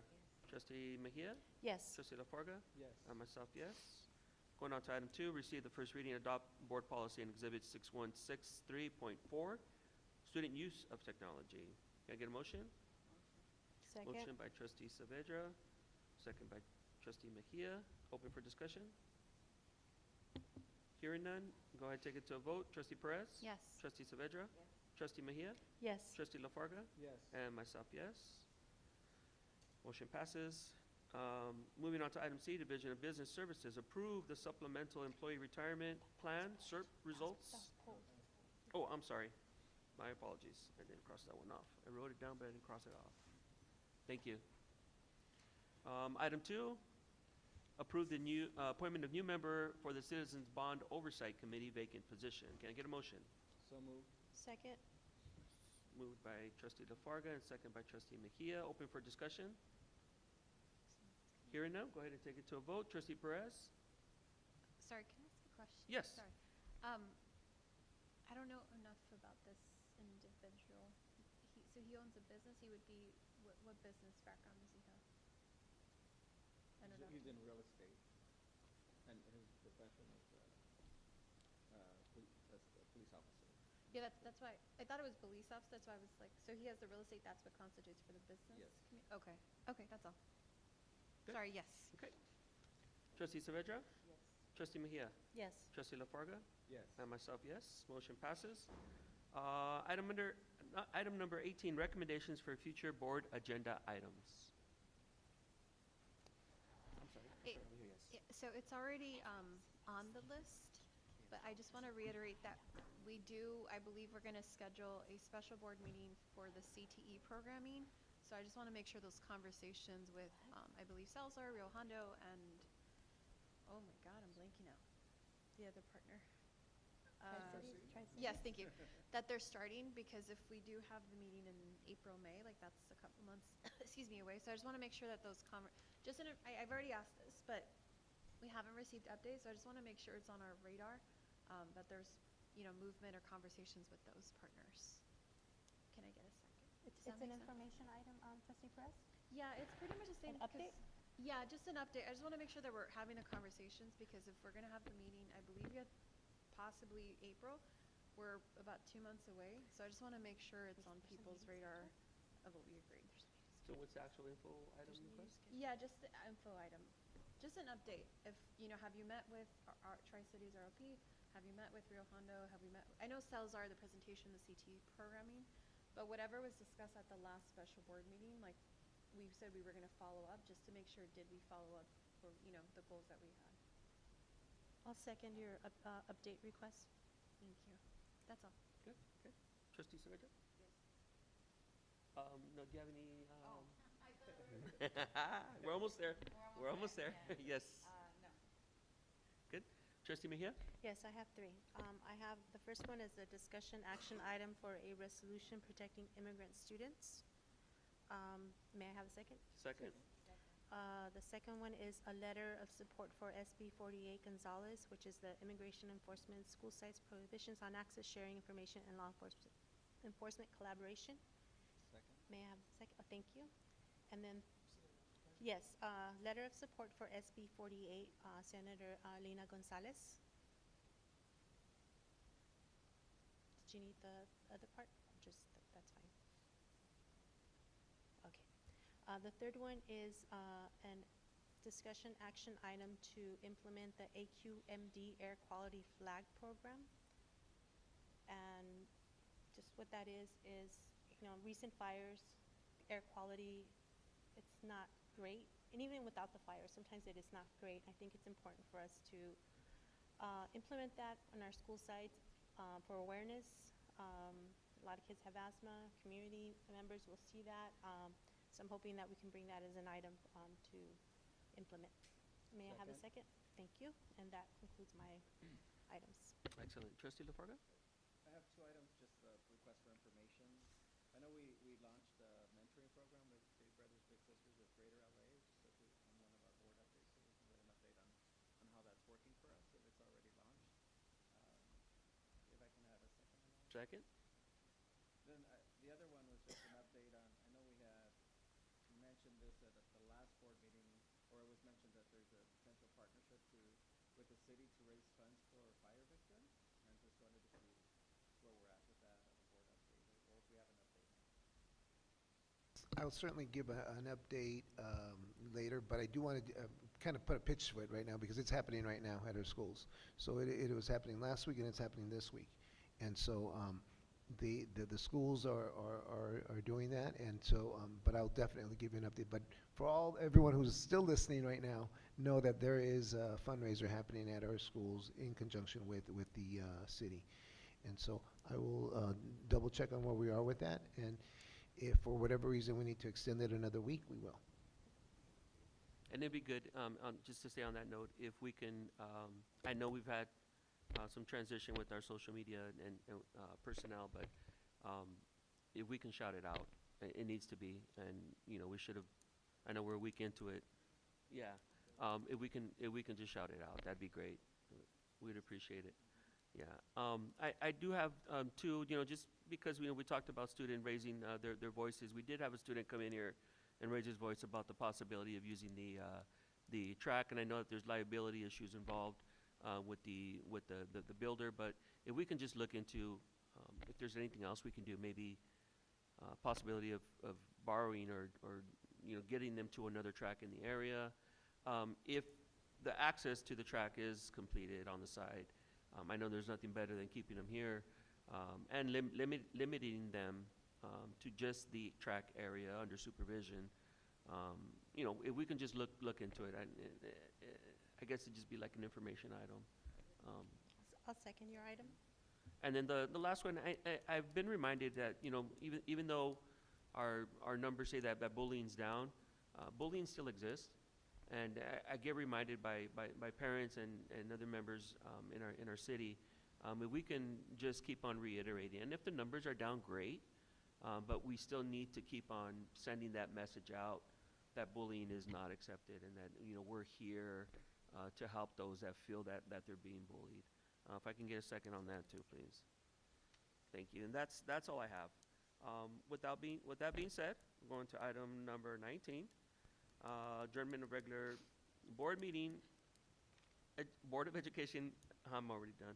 Meeting for February 18, 2025. Can I get a motion? So moved, or second. Or second.